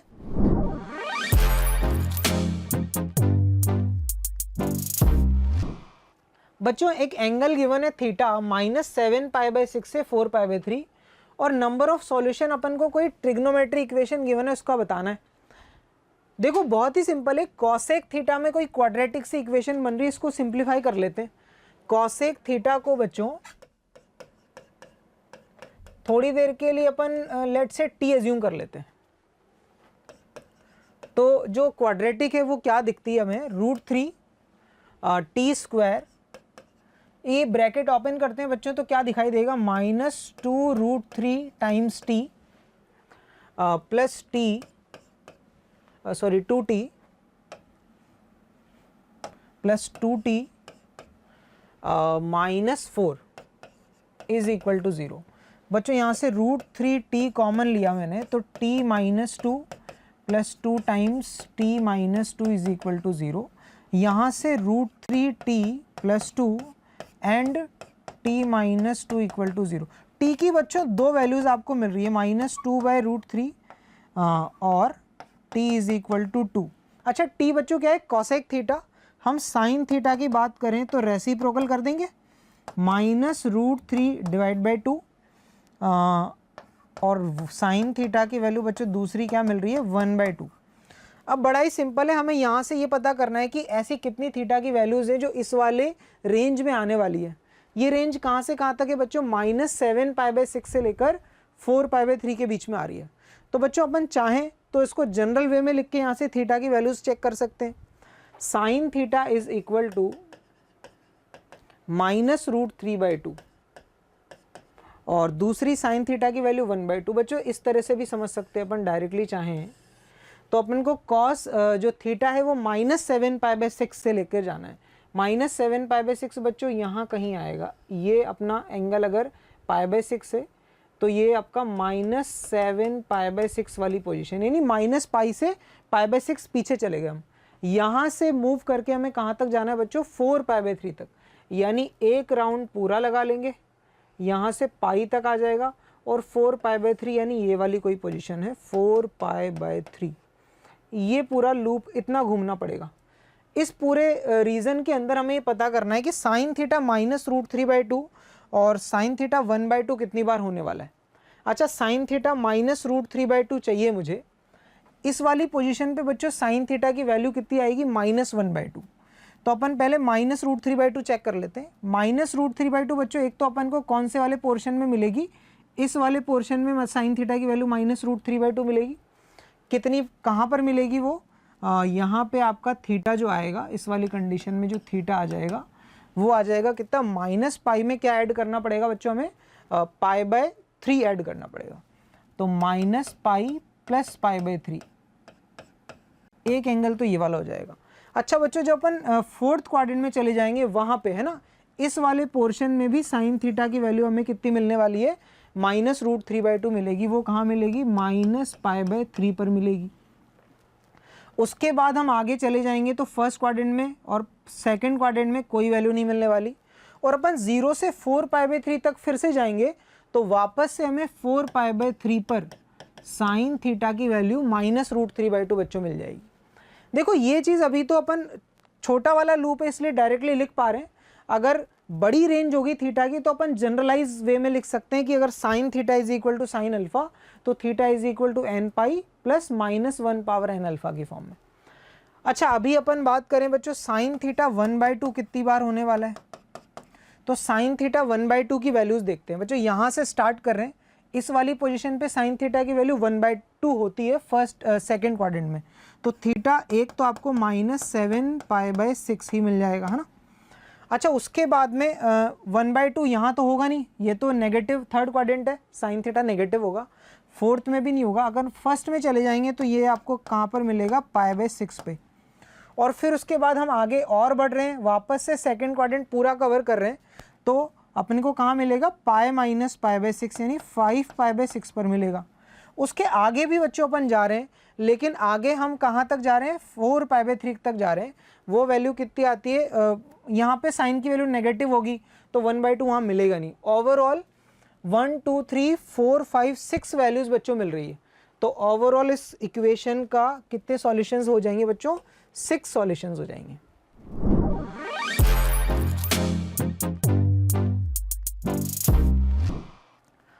एक इंटीग्रेशन का क्वेश्चन हो गया 0 to 1, और अपन को इस तरीके का एक एक्सप्रेशन गिवन है, इसको सिंप्लीफाई करना है। तो किस तरह से कर सकते हैं वो देख लेते हैं बच्चों। बहुत ही इजी लग रहा है कि यार इस तरीके का एक्सप्रेशन आए तो पहले इसको रैशनलाइज कर लिया जाए। तो ये जो अपना इंटीग्रेशन वाला पार्ट है, इसको थोड़ा सा अपन रैशनलाइज कर लेते हैं ना।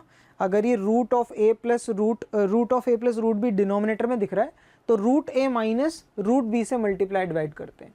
तो क्या हमें ये ऐसा कुछ एक्सप्रेशन नज़र आने वाला है क्या, इस तरीके का कुछ नज़र आएगा। अच्छा डिवाइड में बच्चों क्या आएगा, a square minus b square यानी कि 2 आ जाएगा dx। इट बाद में अपने को लिखना है -3 ln√3। अच्छा ये वाला एक्सप्रेशन सिंप्लीफाई करते हैं अपन थोड़ा सा, 2 टाइम्स। अच्छा ये root of a square plus x square नज़र आ रहा है, उसके लिए वेल नोन फॉर्मूला है हमारे पास x/2 root of 3 plus x square as it is आ जाएगा, प्लस a²/2 बच्चों क्या आता है, ln mod of x plus root of 3 plus x square, यही फॉर्मूला होता है। तो ये पहले वाले एक्सप्रेशन, पहले वाले जो पार्ट है ना उसका इंटीग्रेशन कर दिया हमने। इस पे लिमिट 0 से 1 लग जाएगी, माइनस सेकेंड वाले का भी यही इस तरह से करेंगे, x/2 root of 1 plus x square plus 1/2 ln mod के अंदर x plus root of 1 plus x square, और इसमें अपन फिर से लिमिट 0 to 1 लगा देंगे। यहाँ तक सब कुछ हो गया। उसके बाद फाइनली हमें क्या करना है, -3 ln√3। अब वैल्यू सब्स्टिट्यूट करते हैं, देखते हैं क्या बनता है। अच्छा ये जो 2 है इससे सभी को मल्टीप्लाई करना है, तो ये 2 तो कैंसिल कर देते हैं यार सभी जगह से, है ना। ठीक है, अब वैल्यूज़ रखते हैं। 1 रख रहा हूँ अगर मैं यहाँ पे, तो ये 1 और ये रूट के अंदर 4 बनेगा तो 2 आ जाएगा। ये तो 2 लिख ही दिया हमने। यहाँ पे 1 रखते हैं तो बच्चों कितना आएगा, 3 ln, ये 1 है और ये बना 2 तो ln3 हो गया, 2 + 3 ln3। 0 रखेंगे अपन इसमें, तो 0 रखने पर ये 0 हो गया। यहाँ 0 रखते हैं तो ये ln√3 बन गया, तो 3 ln√3, ये अपना फर्स्ट वाले पार्ट का आ गया, है ना। ठीक है, अच्छा इसी तरह से 1 और 0 इसमें भी रखना है, तो 1 रखा मैंने इसमें। 1 रखने पर ये बच्चों क्या आ जाएगा, यहाँ 1 हो गया, ये हो गया √2, तो √2, और यहाँ 1 लिखेंगे तो 1 और ये हो गया √2, यानी ln ये बना √2 प्लस यहाँ 1 रखा तो ln 1 + √2। ठीक है, अब 0 रखा तो ये पूरा 0 हो गया, यहाँ 0 बना और ये 1 बना तो ये भी पूरा 0 हो गया, है ना। -3 ln√3। ठीक है, तो फाइनली क्या आंसर मिल रहा है हमें वो देख लेते हैं। 2 यहाँ पर आ रहा है, -√2 आ रहा है, तो 2 - √2 लिख देते हैं। और यहाँ पर अगर अपन देखें तो क्या क्या वैल्यूज़ मिल रही हैं। ये √3 बच्चों ध्यान से देखना, ये वाली टर्म और ये वाली टर्म दोनों को ध्यान से देखें अगर अपन, तो -3 कॉमन लेकर ln के अंदर √3 × √3 कर लेंगे, मतलब ये बन जाएगा -3 ln3 और +3 ln3, ये पूरा कैंसिल आउट हो रहा है ना। तो क्या वैल्यू मिल रही है साथ में, ये बच गया, ये हो गया, -√2 लिख दिया हमने, -ln 1 + √2, ये भी आ गया। तो कौन सा ऑप्शन नज़र आ रहा है हमें, 2 - √2 -ln 1 + √2। बच्चों थर्ड वाला आंसर आ जाएगा। तो थोड़ा सा बस कैलकुलेशन वाला पार्ट था, बाकी कोई प्रॉब्लम नहीं थी इस क्वेश्चन में भी। आगे बढ़ते हैं।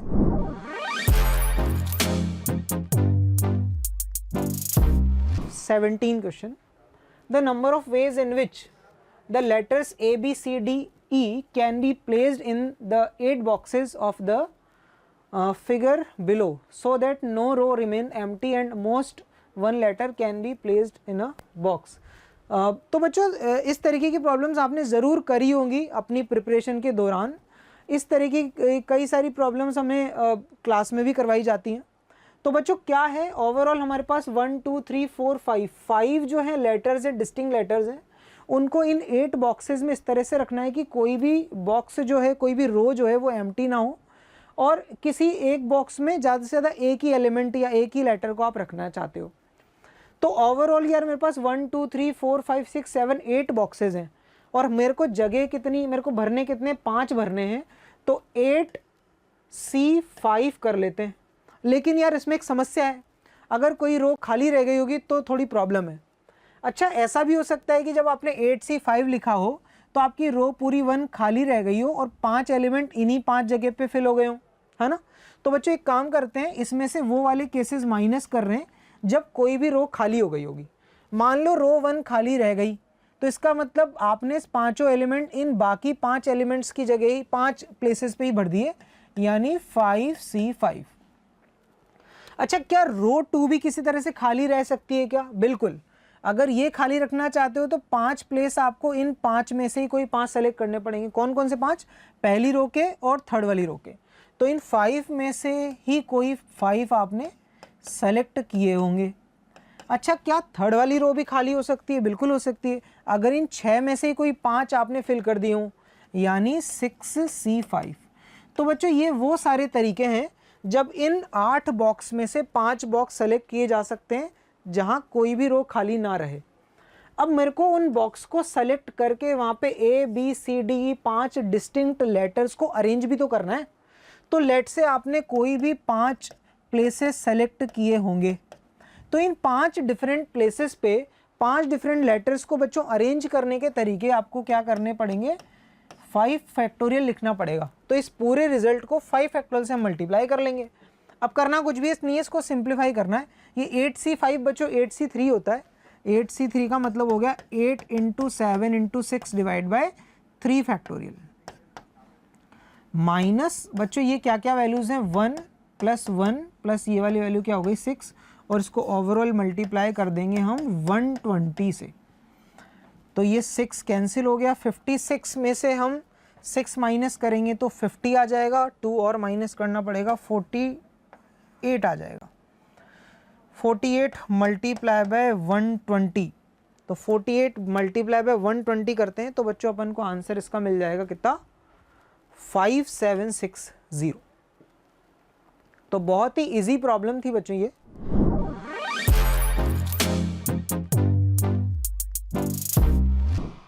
Given 3 identical bags each containing 10 balls. अच्छा, सभी में 10 बॉल्स रखी हुई हैं। उस colours are as follow. Colours भी बता दी कि यार बैग 1 में 3 रेड, 2 ब्लू, 5 ग्रीन है, और इस तरह से आगे है। A person chooses a bag at random and takes out a ball. If the ball is red, the probability that it is from bag first is P, and if the ball is green then probability that it is from bag। देखो बहुत ही simple इस तरीके की problems जो है वो Bayes theorem में आपने कई सारी करी होंगी। तो बेस थ्योरम का प्योरली कॉन्सेप्ट यहाँ अप्लाई हो रहा है। तो बेस थ्योरम बच्चों लगाने की कोशिश करते हैं। अपन को बोला गया है कि यार जो स्मॉल p है वो क्या बता रहा है? स्मॉल p ये बता रहा है कि अगर आपने एक बॉल निकाली और वो रेड आई तो प्रोबेबिलिटी की बैग 1 सेलेक्ट हुआ होगा, है ना। यानी P बच्चों क्या रिप्रेजेंट कर रहा है? वो प्रोबेबिलिटी कि जो निकाली गई बॉल है वो रेड तो है, क्या प्रोबेबिलिटी है कि वो बॉक्स 1 से या बैग 1 से आई होगी, है ना, बैग फर्स्ट। तो बच्चों ये हमें निकालना है। तो बहुत ही सिंपल, इसको क्या लिख लेंगे? Probability of bag first intersection red divided by probability of getting red ball. अच्छा ये भी बड़ा सिंपल है, बैग 1 से रेड बॉल आ जाए तो बच्चों रैंडमली अगर सेलेक्ट कर रहे हैं तो बैग 1 के सेलेक्ट होने की प्रोबेबिलिटी कितनी हो जाएगी, 1/3 हो जाएगी। और बैग 1 सेलेक्ट हुआ तो उससे रेड बॉल आने की प्रोबेबिलिटी कितनी है, रेड कितनी है 3 है, और ओवरऑल कितनी है 10 है। तो बैग 1 से रेड बॉल आने की प्रोबेबिलिटी 3/10। अच्छा ओवरऑल रेड बॉल कैसे कैसे आ सकती है, तो बैग 1 सेलेक्ट हो उससे रेड आए, या सेकंड सेलेक्ट हो उससे रेड, या थर्ड वाले से। तो यही 3 चीज़ें बच्चों अपन यहाँ डिनोमिनेटर में लिख देते हैं। बैग 1 से रेड आने वाली तो हम लिख ही चुके हैं। बैग 2 से रेड आने के लिए पहले तो बैग 2 सेलेक्ट होना चाहिए। बैग 2 से रेड आने की प्रोबेबिलिटी बच्चों कितनी होगी, 4 डिवाइडेड बाय 10। और सिमिलरली थर्ड के लिए वापस से बैग 3 सेलेक्ट होने की प्रोबेबिलिटी इंटू 5/10। यार ये 1/3 सब जगह से कैंसिल होता नज़र आ रहा है, 10 भी उड़ा दो सीधे सीधे, तो क्या नज़र आ रहा है, 3 डिवाइडेड बाय 3 + 4 + 5 कितना हो गया, 7 + 5 12। तो बच्चों ये वैल्यू आ गई 1/4 है ना, P की वैल्यू आ गई 1/4। अच्छा सिमिलरली Q जो है वो भी निकाल सकते हैं अपन यार। Q में क्या कह रहा है कि ग्रीन बॉल आ गई है तो क्या प्रोबेबिलिटी की बैग 3 से आई होगी, तो probability of bag 3 divided by green है ना। तो क्या करना है, बैग 3 सेलेक्ट हो उससे ग्रीन आए, तो सेम लॉजिक से बच्चों आगे लिखते हैं। तो न्यूमरेटर में तो बैग 3 सेलेक्ट हो और बैग 3 सेलेक्ट हो गया उससे ग्रीन बॉल आ जाए, तो प्रोबेबिलिटी होगी 4/10 divided by overall green ball आने की प्रोबेबिलिटी 1/3, और यहाँ पे ग्रीन कितनी है 5 है, तो 5/10 प्लस 1/3 इंटू सेकेंड बैग में 3 ग्रीन है तो 3/10 प्लस 1/3 इंटू 4/10। तो बच्चों ओवरऑल ये आपको मिला कितना, सारा कुछ कैंसिल कर दो, 1/3 4/8 + 4 12 1/3 आ रहा है ना। पूछा गया बच्चों आपसे, ये बताइए आपकी 1/p + 1/q, तो 1/p 4 और 1/q 3, 4 + 3 7 है ना बच्चों। इसका आंसर जो आ जाएगा वो क्या आ जाएगा, 7 आ जाएगा।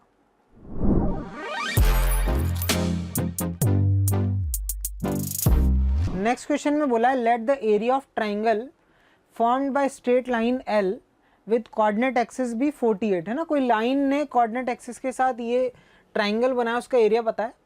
If the perpendicular drawn from origin to line L makes an angle 45 degree with positive x axis और वैल्यू ऑफ b² + c² कुछ पूछा गया है। देखो एक काम करते हैं, ऐसा कुछ बोला गया है कि कोई लाइन है, मान लो ऐसे कुछ बना लेते हैं। इस लाइन का इक्वेशन गिवन है हमें ना, ये लाइन x + by + c = 0 है ना। और ये कहा है कि इसने जो कोऑर्डिनेट एक्सिस के साथ जो एरिया बनाया, यानी कि ये OAB वाले ट्राइंगल का एरिया पता है हमें, एरिया ऑफ ट्राइंगल OAB ये 48 स्क्वायर यूनिट है। फिर आगे बोला गया है कि यार जो लाइन आपको गिवन है उस पर ओरिजिन से परपेंडिकुलर डालते हैं ना, तो ये 45 degree angle positive x axis के साथ बनाता है, यानी ऐसा कुछ होगा। ये 45 डिग्री एंगल बना रहा है और ये एक परपेंडिकुलर भी है ना। फिर आगे क्या बोला गया है कि ये सब होने के बाद में आप b² + c² की वैल्यू बताओ। तो यार ऐसी लाइन अपन को डायरेक्टली लिखनी आती है ना। अपने को कोई लाइन का इक्वेशन लिखना है जिससे ओरिजिन पे परपेंडिकुलर जो है वो लेट से p लेंथ का है और ये वाला एंगल अल्फा है, तो अपन को डायरेक्टली लाइन का इक्वेशन लिखना आता है x cos अल्फा है ना, normal form of straight line. तो क्या लिख सकते हैं यार इसका इक्वेशन, x cos अल्फा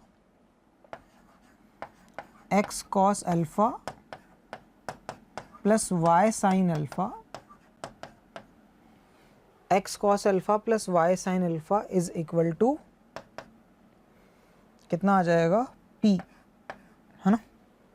यानी कि कितना हो गया ये x + y is equal to √2p आ रहा है, ठीक है।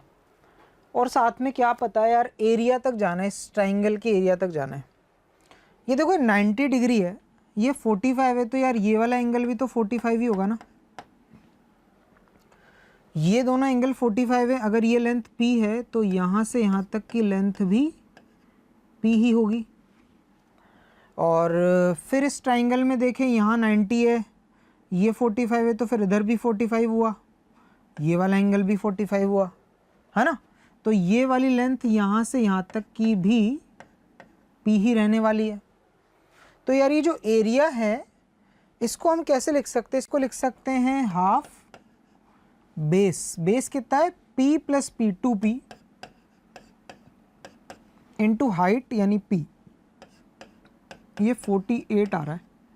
तो P स्क्वायर की वैल्यू बच्चों कितनी आ गई, 48 आ गई। ठीक है, आगे क्या पूछा गया है कि आप B square plus C square तक जाओ। तो यार P की वैल्यू आ गई, यानी यहाँ पे रख देंगे अपन। तो हमें चाहिए x किस किस के कोफिशिएंट का स्क्वायर, B स्क्वायर। इसको इस फॉर्मेट में अगर अरेंज करें बच्चों अपन, तो क्या नज़र आ रहा है, B की वैल्यू तो नज़र आ रही है 1, और C किसके नज़र वैल्यू के बराबर नज़र आ रहा है, C आ रहा है -√2 टाइम्स P के बराबर, है ना। कंपेयर करते हैं तो B square plus C square पूछा है ना हमें, तो B स्क्वायर की वैल्यू बच्चों आ गई 1 प्लस C स्क्वायर आपको क्या मिलेगा, 2P स्क्वायर। P स्क्वायर 48 है, तो ये 1 प्लस 2 टाइम्स 48 आ जाएगा। 2 टाइम्स 48 यानी 96 हो गया। तो 96 प्लस 1 97 बच्चों आ जाएगा आंसर आपको। ऑप्शन नंबर 1 जो है उसका आंसर आ जाएगा। क्या और कोई पॉसिबिलिटी बन सकती है क्या, कोऑर्डिनेट एक्सिस पे 48 π/4 एंगल पॉजिटिव एक्स एक्सिस से बना रही है, तो लाइन इस तरफ भी बना सकती है और ऐसा। बच्चों एक पॉसिबिलिटी ऐसे भी बना सकते हैं हम, ऑल्दो आंसर पे फ़र्क नहीं पड़ेगा, मतलब ऐसी लाइन भी पॉसिबल है ना, कि अगर यहाँ पे परपेंडिकुलर हो ऐसा और ये एक्स एक्सिस से 45 डिग्री बना रहा हो, तो ये पॉसिबिलिटी भी बन रही है ना। ऑल्दो ज़्यादा कोई फ़र्क नहीं पड़ने वाला B, क्योंकि B square plus C square पूछा है ना, तो वैल्यूज़ वही रहेंगी, बस +-1 में चेंज हो जाएगी। मतलब इस लाइन का इक्वेशन अगर x plus by plus c आ रहा है, तो इस वाली इक्वेशन तक आने के लिए आपको सिर्फ y की जगह -y करना पड़ेगा, यानी इसका इक्वेशन आपको x minus by plus c मिल जाएगा। तो ओवरऑल आंसर पे फ़र्क नहीं पड़ने वाला है, सेम ही रहेगा, है ना।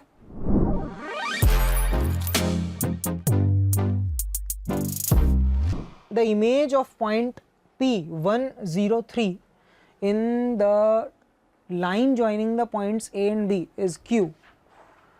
अच्छा, बड़ा ही सिंपल सा प्रॉब्लम दिख रहा है बच्चों। क्या कह रहा है, A और B को ज्वाइन करने वाली कोई लाइन है, ये A वाला पॉइंट है, ये B वाला पॉइंट है। बोला A B को ज्वाइन करने वाली लाइन में P पॉइंट का इमेज Q पॉइंट आ रहा है। P पॉइंट यार यहाँ कहीं होगा, और क्या है, ये P पॉइंट है आपका 103। तो बोल रहा है कि P का जो इमेज आ रहा है, P का इमेज आ रहा है, तो यार इमेज तो यहीं कहीं होगा, ये Q पॉइंट है।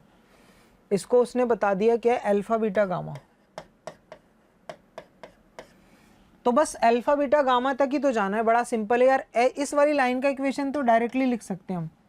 लाइन का इक्वेशन लिखने के लिए उसके डायरेक्शन रेशो चाहिए और कोई पॉइंट चाहिए, तो A वाला पॉइंट ले लो।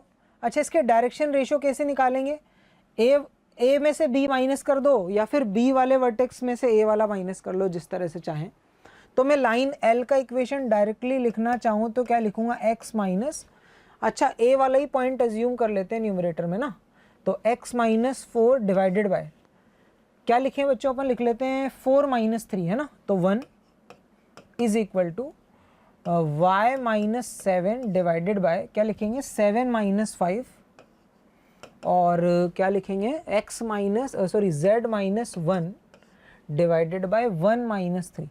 तो ये लाइन का इक्वेशन हो गया सिंपली, है ना। अब इस लाइन में ही तो इमेज निकालना है, तो इस तरीके के क्वेश्चंस अपन करते हैं क्लास में कि हमें किसी P पॉइंट का इमेज Q तक पहुंचना है, तो हम क्या कर सकते हैं, इस लाइन पे कोई पॉइंट M अज्यूम कर सकते हैं इन टर्म्स ऑफ लैम्डा। तो M पॉइंट का कोऑर्डिनेट बच्चों क्या हो जाएगा, M पॉइंट का कोऑर्डिनेट हो जाएगा lambda plus 4 2 lambda plus 7 -2 lambda plus 1। और ऐसा होने के बाद में हमें पता है कि यार इन दोनों के लिए पहली चीज़ तो ये कर सकते हैं कि ये जो पी एम वैक्टर है और ए बी वैक्टर है दोनों परपेंडिकुलर भी हैं, तो इन दोनों का डॉट प्रोडक्ट अपन 0 कर सकते हैं। तो मेरे को बताओ यार पी एम वैक्टर वैसे क्या आएगा।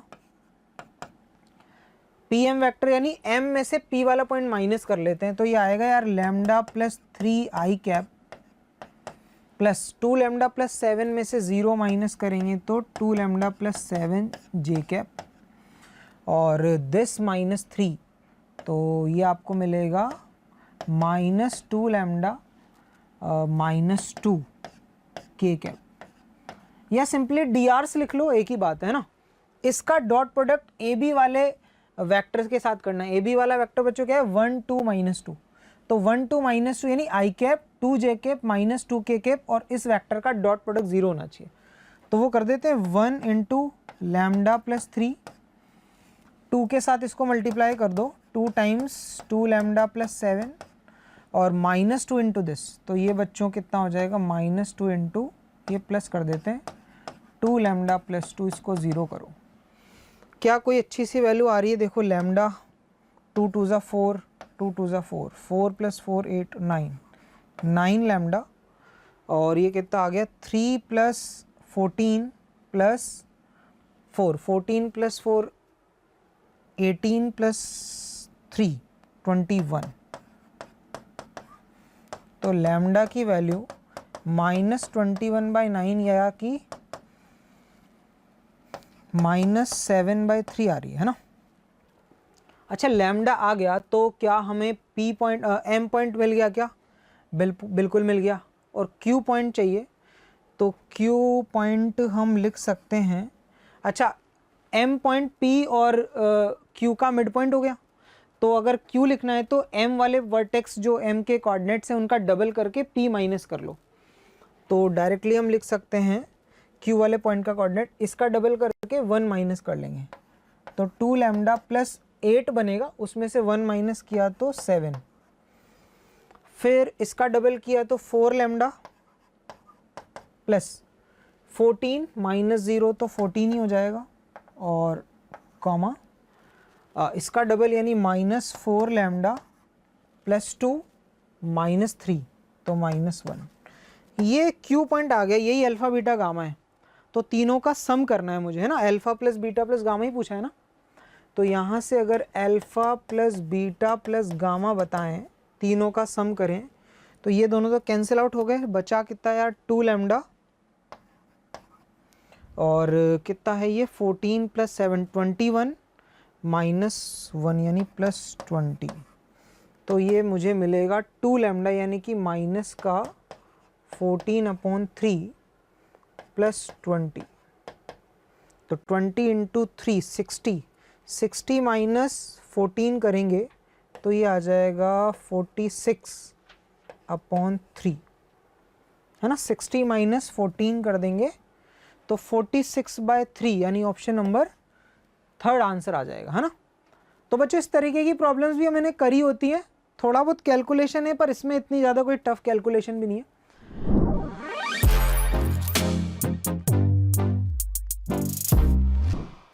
ए पॉइंट बी और सी, 3 पॉइंट्स गिवन है, vertices of a triangle A B C, then the maximum area of the parallelogram A F D E formed with vertices D E and F on the sides B C C A and A B of triangle A B C. देखो क्या कह रहा है, देखते हैं क्या पूछ रहा है क्वेश्चन में। कोई ए बी सी ट्राइंगल की बात हो रही है और ऑफ कोर्स उसकी सारी साइड्स वगैरह हमें सब पता है क्योंकि वर्टिसेस गिवन है तो साइड्स वगैरह निकाल लेंगे easily. A B C triangle में हमें इंफॉर्मेशन ये है कि यार then the maximum area of parallelogram, किसी पैरेललोग्राम को इसके अंदर इंट्रोड्यूस करना है, उसमें ए वर्टेक्स तो वही रखना है, एफ डी ई पॉइंट्स जो हैं वो कहाँ से मिलेंगे। एफ मिलेगा मुझे ए बी पर, ए बी वाले लाइन जो साइड है वहाँ पे कोई पॉइंट एफ मिलेगा मुझे, ए एफ डी ई, डी पॉइंट मिलेगा मुझे कहाँ पर, बी सी पर, बी सी पर कोई डी पॉइंट मिलेगा यानी ए एफ डी, और ई पॉइंट मुझे मिलेगा बच्चों कहाँ पर, सी ए पर।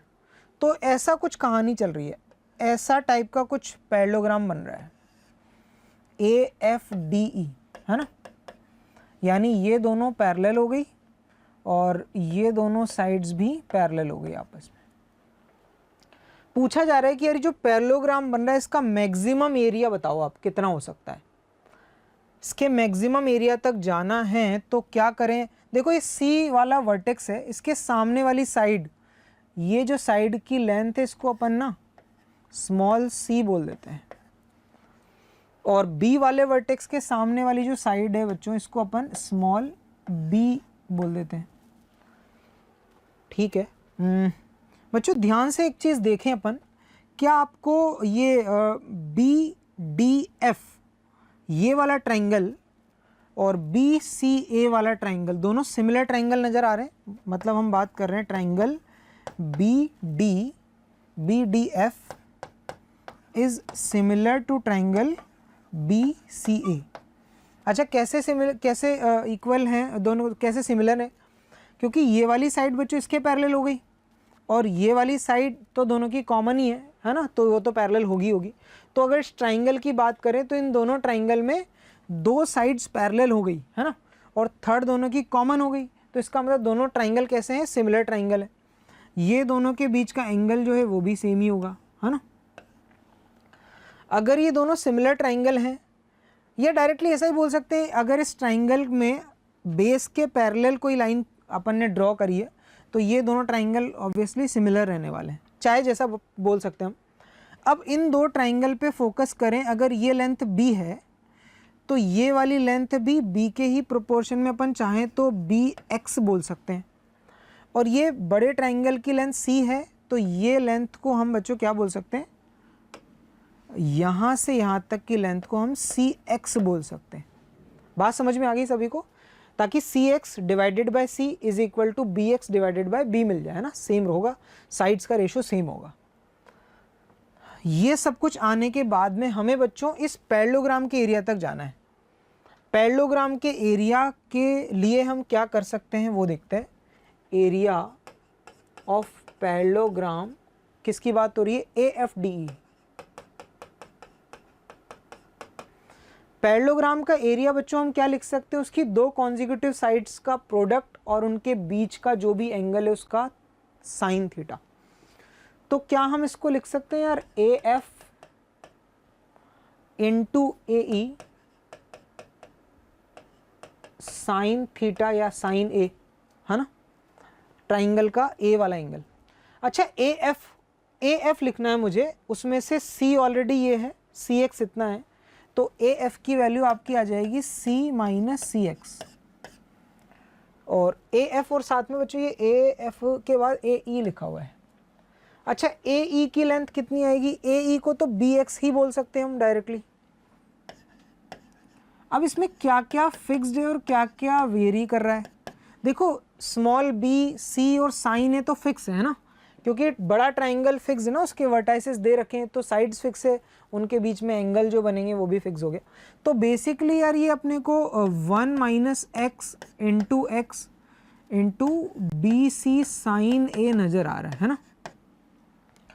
अपन चाह रहे हैं कि इसकी वैल्यू मैक्सिमम आ जाए। अच्छा ये मैक्सिमम आ जाए तो ये वाला पार्ट तो एकदम फिक्स हो गया, ये वाला पार्ट फिक्स हो गया, तो इस वाले पार्ट को अपन को मैक्सिमाइज करना है ना। क्या आपको ये एक तरीके से डाउनवर्ड पैराबोला नज़र आ रहा है ना, ये डाउनवर्ड पैराबोला है, तो ये मैक्सिमम वैल्यू बच्चों कहाँ देगा, वर्टेक्स पे ही देगा। और ये डाउनवर्ड पैराबोला एक्स एक्सिस को ना दो जगह करता हुआ नज़र आ रहा है, 0 और 1 पे, तो इसकी मैक्सिमम वैल्यू बच्चों कहाँ मिलेगी, मिड पॉइंट 1/2 पे मिलेगी। 1/2 यहाँ रख देते हैं तो मैक्सिमम एरिया आपको मिलेगा कितना, 1 माइनस 1/2 इंटू 1/2, 1/4 BC साइन ए। अच्छा हाफ BC साइन ए तो ट्राइंगल का ही एरिया होगा, तो यानी डायरेक्टली बोल सकते हैं half area of triangle ABC, यानी जो मैक्सिमम एरिया पैरेललोग्राम का हो सकता है वो क्या होगा, ट्राइंगल ABC के एरिया का हाफ। अच्छा ABC वर्टेक्स पता है तो क्या एरिया तो लिखना आता है हमें, ट्राइंगल का एरिया लिखना तो बड़ा ही सिंपल है, 1/2 तो ये वाला लिखा मैंने मल्टीप्लाई बाय 1/2। और एक बच्चों डायरेक्ट हम रिजल्ट लिखते हैं, क्या लिखना होता है, एक्स कोऑर्डिनेट लिखा मैंने 4, इसी ऑर्डर में चलेंगे, इसी ऑर्डर में। तो पहले वर्टेक्स का एक्स कोऑर्डिनेट लिखा मैंने और सेकंड वाले y में से थर्ड वाला y सब्ट्रैक्ट कर देंगे, यानी कि 1 माइनस -3 तो 4 हो जाएगा वो, है ना। फिर नेक्स्ट इस वाले वैल्यू का x ले लेंगे, b वाले वर्टेक्स का x कोऑर्डिनेट ले लिया और ये वाले y में से ये वाला y सब्ट्रैक्ट करेंगे तो -1 प्लस x3 यानी कि 9 ले लेंगे और क्या करेंगे y1 माइनस y2 -3। क्या वैल्यू आ रही है ये देखते हैं, 4 4 ज़ा 16, 16 और 27 माइनस और 27 28, 16 माइनस 28 यानी कि कितना हो जाएगा 12/4, 3 स्क्वायर यूनिट आ जाएगा बच्चों, है ना। तो आंसर इसका कितना आ जाएगा, इंटीजर टाइप है, न्यूमेरिकल टाइप है, 3 आंसर आ जाएगा इसका।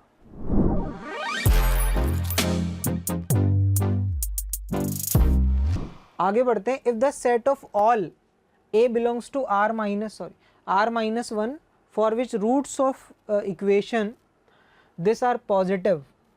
अच्छा, कोई क्वाड्रेटिक गिवन है मुझे और बोला गया है, क्वाड्रेटिक क्यों है, a की वैल्यू 1 रिजेक्ट कर दी उसने, a की वैल्यू 1 नहीं ले सकते, तो इस क्वाड्रेटिक के दोनों रूट पॉजिटिव हैं। क्वाड्रेटिक के दोनों रूट पॉजिटिव हैं तो फिर a की रेंज ही बतानी है, तो बड़ा सिंपल है। अगर किसी क्वाड्रेटिक के दोनों रूट्स पॉजिटिव हों, क्वाड्रेटिक के दोनों ही रूट पॉजिटिव हों, यानी इस तरीके से ग्राफ चाहिए हमें, इस तरह से, या कुछ टच करके जाने वाला भी कंडीशन बन जाए या डाउनवर्ड भी हो सकता है, दोनों रूट पॉजिटिव चाहिए हमें, तो उस केस में अपन को एक ही रेंज निकालनी। तो पहला कंडीशन तो बच्चों सबसे पहले तो एक काम करते हैं, fx अज्यूम कर लेते हैं ये वाला एक्सप्रेशन, क्या एक्सप्रेशन है, 1 minus a into x square plus, बच्चों वेल नॉन प्रॉब्लम, इस तरह की प्रॉब्लम्स जो हैं आपने बिल्कुल करी हुई होंगी, a minus 3 into x plus 9। क्या करना होता है, सबसे पहला तो काम ये है कि यार d discriminant greater than equal to 0 हो जाना चाहिए। इसका d greater than equal to 0 कर देते हैं, b square minus 4ac into 9 greater than equal to 0। 4 cancel out करें हम तो a square minus 6a plus 9, ये कितना आ जाएगा 9 तो माइनस 9 और plus 9a greater than equal to 0। यहाँ से बच्चों ये कैंसिल आउट हो ही गया, a square plus 3a greater than equal to 0, यानी a की range minus infinite to -3 union 0 to infinite आ जाएगी। अच्छा, उसमें से भी 1 हटा देंगे क्योंकि 1 जो है वो अलाउड ही नहीं है वैल्यू रखना ना, तो ये तो d greater than equal to 0 का काम हो गया। और क्या क्या कंडीशंस होती है यार, इसका जो वर्टेक्स का x कोऑर्डिनेट है वो भी 0 से बड़ा होना चाहिए, यानी -b/2a minus b/2a must be greater than 0। -b/2a क्या मिलेगा, 2 times a minus 3/2 into a minus 1। ये बच्चों पॉजिटिव चाहिए, यहाँ से a की वैल्यू आएगी minus infinite to 1 union 3 to infinite. और थर्ड कंडीशन क्या होती है बच्चों, थर्ड कंडीशन होती है आपकी a into F of 0 must be positive, है ना। a का मतलब 1 माइनस a एक्स स्क्वायर का coefficient into F of 0, F of 0 बच्चों 9 ही तो है, ये पॉजिटिव है, यानी a की वैल्यू लेस देन 1 है। तीनों कंडीशंस ट्रू चाहिए हमें, 1 2 एंड 3। तीनों से कॉमन वैल्यूज ऑफ a देख लेते हैं कितनी आ रही है, तो तीनों से कॉमन वैल्यूज ऑफ a देखेंगे तो हमें मिलेगा, क्या मिलेगा, माइनस इन्फाइनाइट टू -3 और 0 से आगे बढ़ जाएंगे, बिल्कुल यूनियन 0 to 1 ओपन, और यही कुछ गिवन है यार। तो बहुत सिंपल हो गया। अल्फ़ा की वैल्यू कितनी हो गई, 3 हो गई, अल्फ़ा 3, बीटा की वैल्यू 0 दिख रही है, और गामा बच्चों अपना आ रहा है 1। तो आपको पूछा गया है 2 alpha plus beta plus gamma, यानी कि बच्चों क्या आंसर आ जाएगा, 7 आ जाएगा। तो 7 आंसर आ जाएगा इसका, है ना।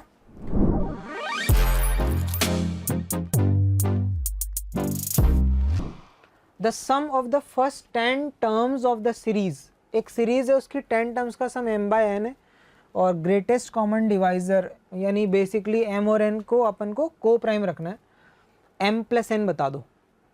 तो पहले थोड़ा आइडेंटिफाई करने की कोशिश करते हैं। ये तो सभी को क्लियर है कि यार ये सीक्वेंस सीरीज का प्रॉब्लम है ना, तो सीक्वेंस सीरीज से रिलेटेड प्रॉब्लम है ये, और किस तरह से सॉल्व करेंगे वो देखते हैं। इसकी जनरल टर्म लिखने का ट्राई करते हैं यार। ये 1 1 सभी में नज़र आ रहा है, 4 भी सब में नज़र आ रहा है, यहाँ 1 1 पावर 4 2 2 पावर 4 चल रहा है। तो अगर इसकी जनरल टर्म लिखेंगे तो 4r, और डिवाइड में मुझे 1 + 4 और r पावर 4 टाइप का नज़र आ रहा है। ये इसकी जनरल टर्म हो गई ना। और ऑब्वियस है अगर इसको अपन को आगे सिंप्लीफाई करना है तो टेलीस्कोपिक सम पे जाना पड़ेगा, यानी इसको 2 ऐसे पार्ट्स में ब्रेक करना पड़ेगा जो माइनस की फॉर्म में होंगे, और फिर टर्म्स कैंसिल आउट होती जाएंगी, जैसा कि हमने करी होंगी कई सारी प्रॉब्लम्स। तो करना क्या है, किस तरीके से कर सकते हैं, पहले तो यार इसको फैक्टराइज करते हैं जो डिनोमिनेटर में लिखा है। कैसे करा जाए, 4r पावर 4, एक काम करते हैं 4r² ऐड और सब्ट्रैक्ट करते हैं बच्चों इसमें, ठीक है। तो क्या बन गया ये, डिवाइड में देखते हैं अगर अपन, तो a², और इसको भी अपन 2r का होल स्क्वायर लिख सकते हैं ना। इसको भी मैं यहीं पे साथ ही साथ ऐसे लिख लेता हूँ, 2r का होल स्क्वायर, है ना। तो a² - b² बना सकता हूँ, a² - b² बना सकता हूँ। ये क्या चीज़ है यार, ये r² 2r² + 1 का होल स्क्वायर है। ये जो चीज़ है वो है 2r² + 1 का होल स्क्वायर। तो ये a² - b² बनाने का ट्राई कर रहे हैं। तो एक तो बनेगा a + b और एक बनेगा a - b, है ना। इस तरीके का कुछ बन जाएगा। अच्छा, क्या न्यूमरेटर में इन दोनों का डिफरेंस लिख सकते हैं क्या, बिल्कुल लिख सकते हैं। जो 4r है वो दिस माइनस दिस लिख सकते हैं, 2r² + 2r + 1 minus 2r² - 2r + 1। इसको सेपरेट कर दो, बड़ा ही सिंपल है। दिस अपॉन कंप्लीट करेंगे तो 1/2r² - 2r + 1 माइनस 1/, ये आ जाएगा अपने पास 2r² + 2r + 1, है ना। अब तो बड़ा ही सिंपल हो गया, जो टर्म्स है वो माइनस यानी कि डिफरेंस की फॉर्म में आ गई। अब करना कुछ भी नहीं है, टर्म्स को आपस में कैंसिल आउट करते जाएंगे वैल्यूज सब्स्टिट्यूट करते हुए। तो बहुत ही सिंपल है यार, ये जो छोटा वाला पार्ट है। अच्छा, कहाँ से कहाँ तक वैल्यूज लेके जा रहे हैं हम बेसिकली निकालना चाह रहे हैं कितनी 10 टर्म्स का सम, S10 निकालना चाह रहे हैं, यानी सिग्मा TR, R = 1 से लेकर 10 तक। तो अगर अपन इसमें देखें तो टर्म्स रेगुलरली कैंसिल हो जाएंगी, first term second term third term लिखते जाएंगे तो दोनों के पार्ट्स कैंसिल होते हुए जाएंगे। तो ये जो छोटा वाला पार्ट है इसमें छोटा वाला नंबर r की जगह 1 रख दो आप डायरेक्टली, तो क्या मिल जाएगा बच्चों आपको, ये 2 - 2 + 1 माइनस, और जो बड़ा वाला पार्ट है इसमें r की मैक्सिमम वैल्यू रख दो 10, है ना। तो ये आ जाएगा 2 × 10² + 2 × 10 + 1। ये थोड़ा सिंप्लीफाई कर लेंगे हम, 1 माइनस कितना हो गया, ये 221 हो गया। तो 220 डिवाइडेड बाय 221 आ जाएगा, 441 आ जाएगा बच्चों इसका आंसर, है ना, 441।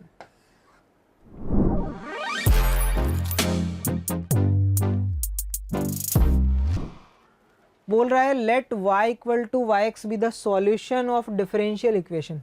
डिफरेंशियल इक्वेशन का क्वेश्चन है और आपको इसको सिंप्लीफाई करना है।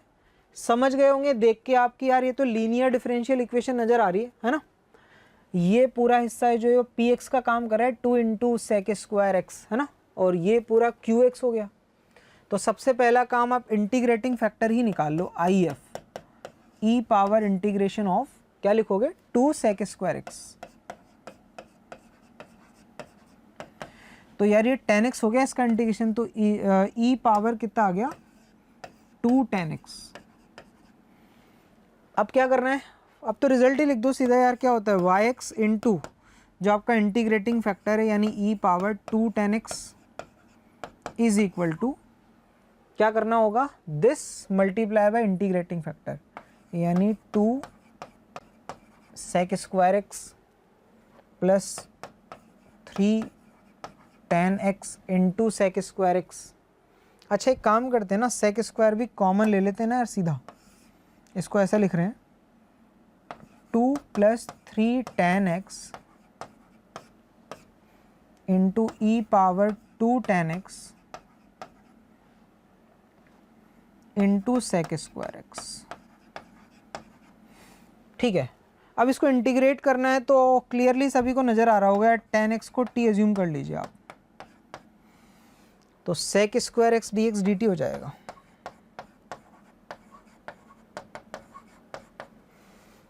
यहाँ से प्रॉब्लम आपकी सिंप्लीफाई हो गई है, ये बन गया आपको 2 plus 3t multiply by E power 2t और इनटू में आ गया dt।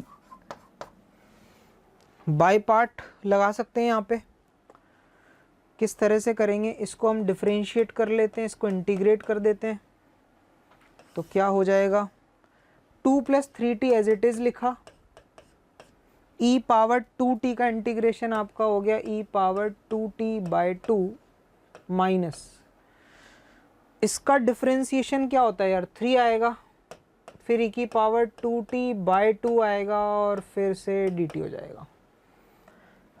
हाँ तो अब आगे की कहानी क्या है यार, आगे की कहानी है 2 plus 3t into e power 2t by 2 minus 3 by 2 और ई पावर 2t का integration E power 2t divided by 2 कर देंगे फिर से और प्लस c हो जाएगा, है ना। ठीक है, आगे आगे क्या चल रहा है, y इंटू या yx जो भी है, ये ई पावर 2 10x जो है वो यहाँ पे है ही सही। तो यार एक काम करते हैं ना, ये yx और e की पावर 2 10x भी है और ये दोनों जगह भी e की पावर 2 10x आ रहा है, तो इसको सब हटा देते हैं, उधर लगा देते हैं, मतलब दोनों तरफ e पावर 2 10x से डिवाइड कर दिया मैंने। तो क्या नज़र आ रहा है 2 प्लस 3 t का मतलब क्या होता था 10x डिवाइडेड बाई 2 और यहाँ पे क्या बचा -3/4 बचा और क्या बचा है यार, यहाँ पे चला गया तो c और e की पावर -2 10x हो गया ये। ठीक है, c पता करने के लिए क्या कोई इन्फॉर्मेशन है क्या, हाँ बिल्कुल है, x 0 रखने पर y 5/4 चाहिए। तो एक काम करते हैं, इसमें x को 0 डाल देते हैं, यहाँ आ गया 5/4 इज इक्वल टू 0 डालने पे यार ये ख़त्म हो गया, तो ये बना 2/2 यानी 1 माइनस 3/4 प्लस c और e की पावर में 0 ही है तो वो 1 हो गया। ठीक है, तो कितना हो गया ये 1 माइनस 3/4 यानी 1/4, 1/4 सब्ट्रैक्ट कर दो तो 5/4 माइनस 1/4, तो c की वैल्यू 1 आ गई, c 1 आ गया, तो ये पूरा नज़र आ रहा है। अब यहाँ से क्या चाहिए y π/4, तो ठीक है इसमें y की जगह π/4 रख देंगे, अब तो बड़ा सिंपल है, y π/4 रख के उसकी सिंपल देख लेंगे क्या वैल्यू आ रही है ना।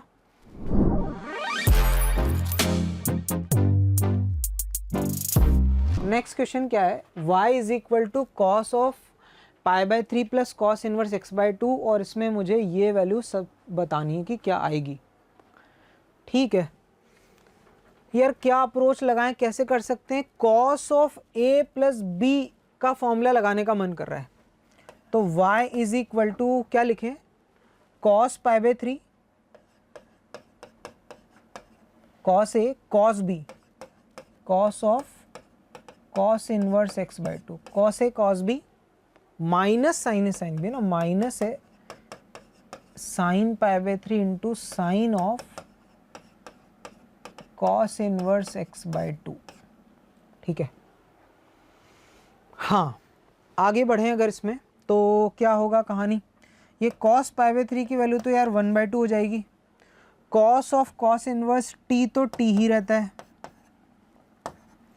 और क्या करें, sin π/3 की वैल्यू लिख देते हैं √3/2। Sign of cos inverse x/2, क्या अपन इसको रूट ऑफ 1 माइनस x/2 का स्क्वायर लिख दें, है ना? ठीक है। अच्छा, x पॉजिटिव नेगेटिव का तो कोई फ़र्क पड़ेगा नहीं, इवन फंक्शन है, यही रहने दो। y आ गया ये, है ना? ये क्या बन रहा है यार, ये 4 माइनस एक्स स्क्वायर बन गया, यहाँ से 2 और 2 4 से पूरे को मल्टीप्लाई कर देते हैं तो 4y is equal to X minus, और ये आ जाएगा √3 इंटू दिस। अब अपने को जैसा एक्सप्रेशन चाहिए वहाँ ऑब्वियसली स्क्वायर नज़र आ रहे तो स्क्वायरिंग करनी पड़ेगी, पर शिफ्ट करने के बाद ही करें तो अच्छा है। x को इधर शिफ्ट कर दो, 4y माइनस एक्स स्क्वायर आपको कितना मिलेगा यार, 3 इंटू 4 माइनस एक्स स्क्वायर मिल जाएगा। समझ आ रहा है? इसको देखते हैं थोड़ा बहुत जमा के, अगर ऐसा बन जाए तो क्या बन रहा है, ये 16y square plus x square minus 8xy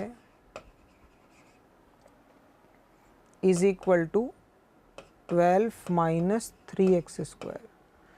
इसको इधर ले आते हैं तो 4x स्क्वायर हो जाएगा, 16y square plus 4x square minus 8xy equal to 12। 4 से डिवाइड कर दो, क्या बना, 4y square plus x square minus 2xy equal to 3।